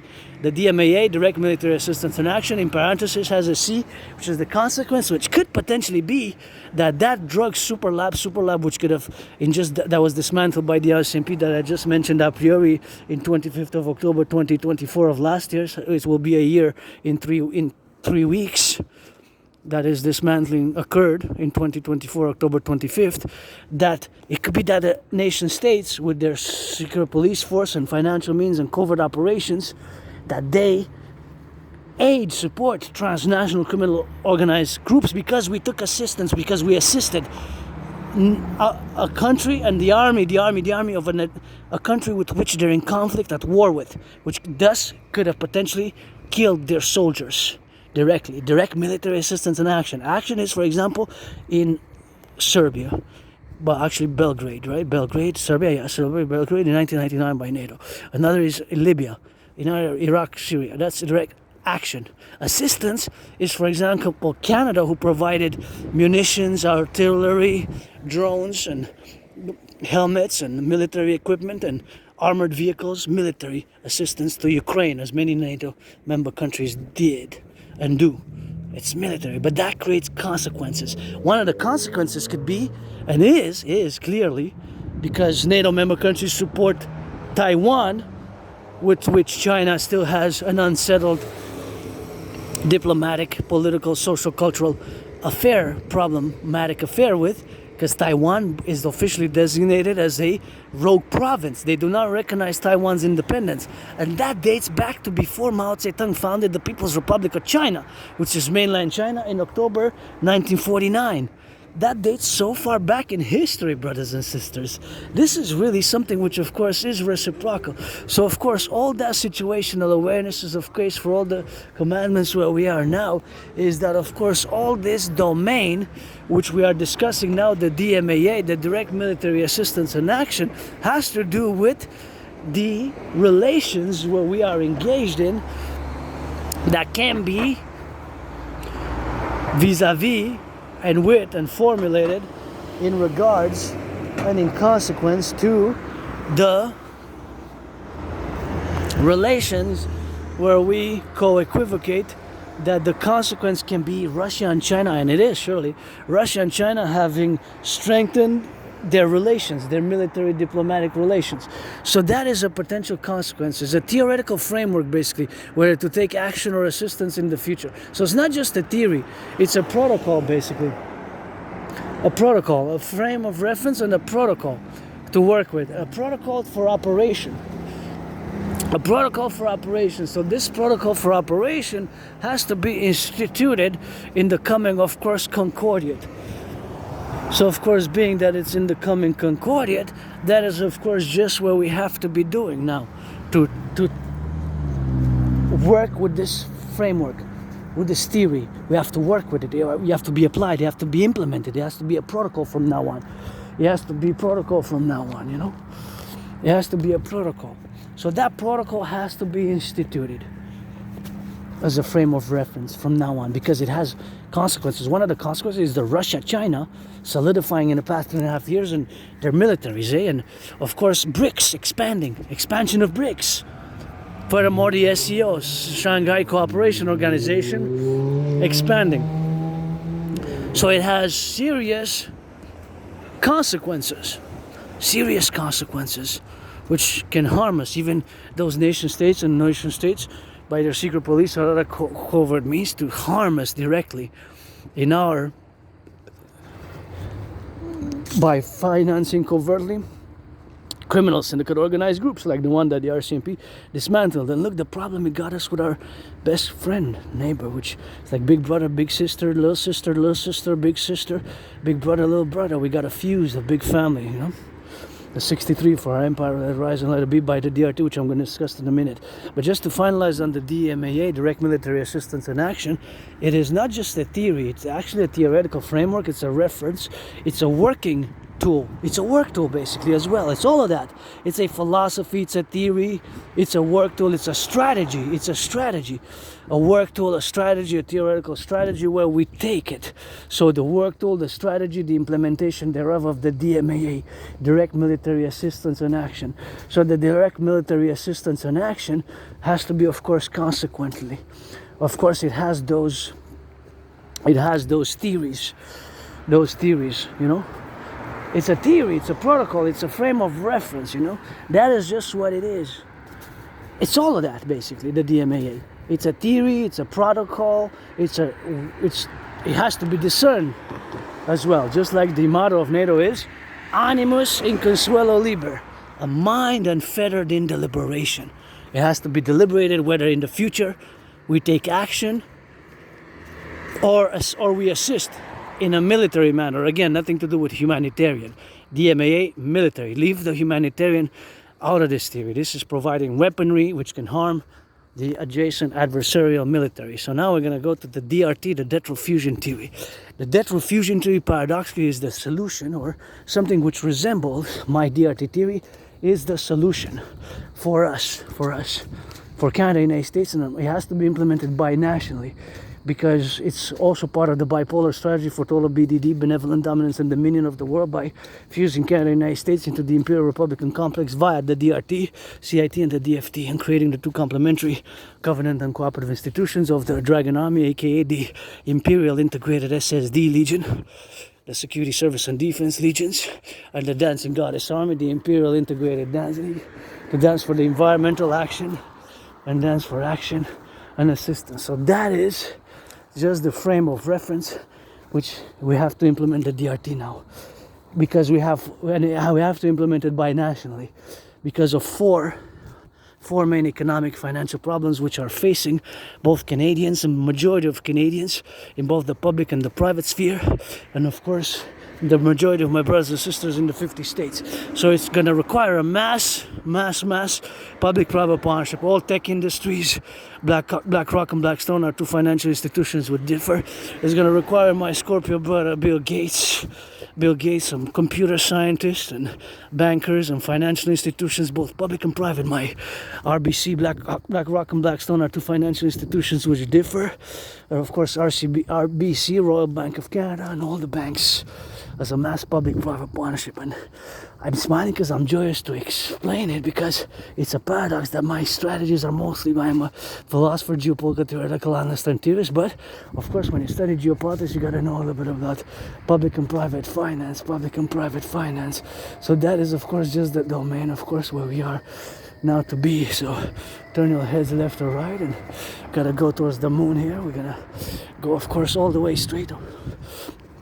So we're gonna discuss it, the DRT, debt refusion theory. I don't want to be in the way of, I don't know if they're a couple or not, so just gonna cross on the other street. I just don't want to interfere with a dog already there with me with my backpack, you know. I decided to leave them the whole terrain, you know, because love is important, you know, and I'm assuming that, you know, that's what I said I'm gonna do. So as I discussed the DRT, so of course that is the debt refusion theory, which is fundamental for yours truly's, and for us, for me, for you, for us. The DRT, debt refusion theory, integrates monetary integration theory. The monetary integration theory is the financial theory which was implemented in the European Union. The monetary integration theory, that is, the Europeans in the 90s, Germany, Italy, France, Belgium, they destroyed their national central banks. The Germans, the Italians, the French, they destroyed their national central banks, and even their old currency. Even their old currencies, they destroyed it. In the 90s, long ago, more than 25 years ago. Hey, look at those beautiful colors, beautiful flowers and colors there. So nice with the lights there too. So my debt refusion theory, the DRT, in my DRT theory is integrated the financial theory, which was integrated in the European Union, implemented in the European Union long ago. 25 years ago. I wish I could get my anonymous friend a house here, but actually by the river best. So I'm going to now explain it. And what are the 4 problems due to why we have to implement it? There's no other solution, or, well, there is, but it has to resemble in principle fundamental financial principles and fundamentals my DRT theory, which stands for debt refusion theory, which again incorporates in it the monetary integration theory, which is the financial theory which the Europeans implemented by creating a multinational central bank to issue a monetary union, to achieve, attain, establish a monetary union, and to issue the new currency. So the 4 main problems which affect us now are these, in whatever order. The growing cost of living, right? Cost of bacon, cost of cheese, cost of bread, cost of gas, the growing cost of rents. My rent went up. I'm not going to complain because it's not that bad for me. I'm going to not say the number exactly, but I'm just going to say it's between $6 and $10. So it's below what it could have been. What it even could have been, right? Because by law, you could have even charged more. You could increase it by more, but it has been going up every year in the past during COVID. But it's below we have standards, regulations, municipal regulation, rent controls, in other words, and it's a certain percentage that you cannot go over a certain percentage, right? So I can't complain. I'm just going to say it's between 6 and 10, right?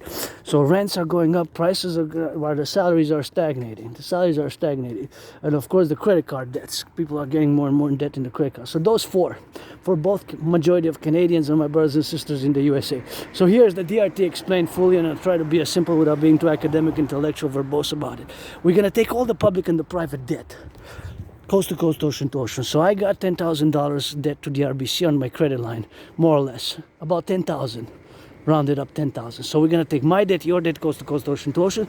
We're going to add it all up and convert it into US dollars. All the other money in circulation that exists, Canadian dollars converted to US dollars, right? We're going to add it because it has to, my DRT, we're going to implement it first and foremost. It can be expanded afterwards, but first and foremost, for both Canada and United States binationally, it can be expanded for Mexico, blah, blah, blah, all the NATO member countries and beyond with the BIS, Bank of International Settlements, and beyond, worldwide, for avert the worldwide financial catastrophe and establish a mass public-private partnership from Hawk Island, Montreal as a binational, bi-standard, imperial standard for the future. So now we're going to take all the public-private debt of the United States, we're going to add it with the public-private debt of Canada, which is already converted into US dollars. We're going to add it up, and we're going to create a new bank, the Imperial Central Republic Bank, the Imperial Central Bank, Imperial Central Bank of our empire. We're going to issue the UE, U.Universal, E.Exchange, U.UE, the UE, the Universal Exchange Unit, the Universal Exchange Unit, the UE, U.Universal, E.Exchange, U.UE. The Universal Exchange Unit, of course, is going to have, of course, also known as the Imperial Dollar. The Imperial Dollar, also known as the UE. So the Universal Exchange Unit is going to have, of course, the value of the US dollar. The UE. The Universal Exchange Unit is going to have the value of the US dollar. So we're going to, of course, create the UE. U.Universal, E.Exchange, U.UE. Universal Exchange Unit. The Universal Exchange Unit is going to have the value of the US dollar. All that money is going to be in the central bank. We're going to finance, of course, the rebuilding of the infrastructure. We're going to rebuild the infrastructure. The roads, the bridges, the aqueducts. We're going to rebuild them, of course, coast to coast, ocean to ocean, and we're going to do that mass rebuilding. So we're going to rebuild, of course, the aqueducts, the sewers, right? We're going to rebuild, mass rebuilding of the aqueducts, the sewers. We're going to mass finance fitness, mass finance the rehabilitation, of course, of the North American population. Of course, if you have committed 44, you've been convicted of 44 crimes in the past 11 years, then we're going to not implement the Imperial Criminal Rehabilitation Protocol, I'm calling for the Imperial Criminal Rehabilitation Protocol, but we're going to incorporate the Imperial Dracula Protocol instead, you know. But we're going to do a great census, Canada, United States. We're going to get rid of the border, create a new ID, get rid of the border, fuse the RCMP and the FBI, fuse the RCMP and the FBI, get rid of the border, create the Draconis, aka Imperial Integrated SSD. These are only internal SSD in cooperation with NATO, internal SSD, security, service, and defense only for internal SSD. Also lots of service, you know, to build the 44 tunnels, mass underground tunnels, structure cities, underground city tunnels, in case of a thermonuclear war. Get on the Hawk, Golden Dome, gonna need that Hawk, beautiful. I wish I could split that 50-50 with my anonymous friend. I just like the architecture of it. I'm just gonna, because look, the architecture, so nice architecturally, the style. So all that money, all the debt is going to be, of course, financed to fuse, of course, the DRT. So the debt refusion theory is going to have, of course, fusing. Of course, for the debt refusion theory, we're going to, of course, incorporate fuse. So all the debt refusion theory, the DRT, we're going to have to implement it for the creation of the UE, right? For the UE, U dot universal E dot exchange unit. The universal exchange unit is going to, of course, has to be this new currency called the imperial dollar. Whatever we name it, imperial dollar, UE, U dot universal E dot exchange U dot UE, U dot universal E dot exchange dot UE, because that's what money is fundamentally. Whether we call it Canadian dollar, United States dollar, Australian dollar, shekels, real, yuan, yen, like euro. Whatever the name of the different currencies of countries around the world, the peso, etc., it is fundamentally a UE. U dot universal E dot exchange U dot UE. So that's why UE best, a universal exchange, and we can, the imperial dollar, if you will, but aka the UE, because that's what it is, money. As fancy we get around what money is, it's a universal exchange unit to buy, sell. So we're gonna mass finance fitness, mass finance the rehabilitation of the collective, and a certain amount of the criminal population, you know. I love when they do their criminal rehabilitation and put on some work of mass rebuilding of our infrastructure, the bridges, renewing the bridges, the mass infrastructure renewal of our cities is necessary. We're going to build that. We're going to rebuild.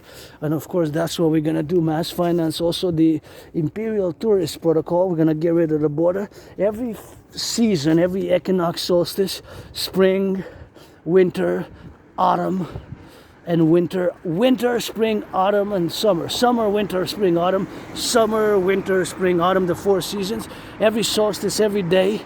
Well, when the solstice begins summer, every citizen who's going to be 16 and over, man and woman, regardless of financial XYZ status, is going to be accorded 4 days to travel anywhere across Canada, United States, which are going to freeze in the Imperial Democratic Republic, and of course have the imperial protocols, of course, to be established thereof.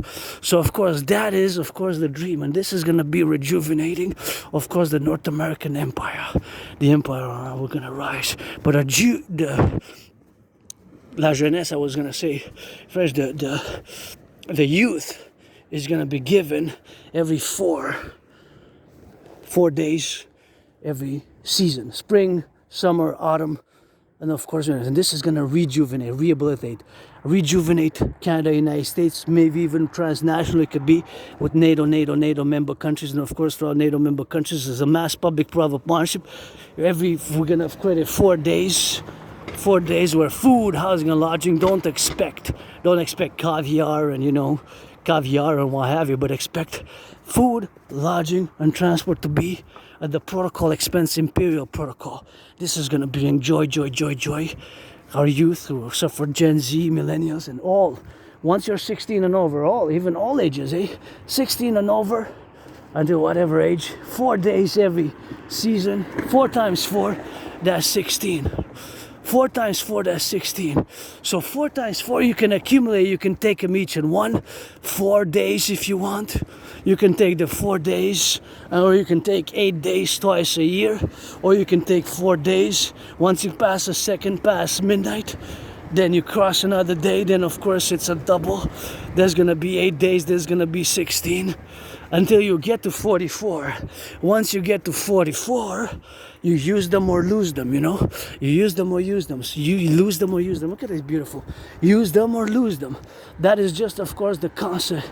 The concept to have a certain standard. So you can go from Quebec to Yukon to California, anywhere across the 63.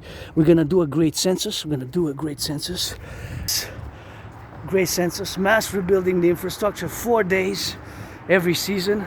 4 times 4 is 16.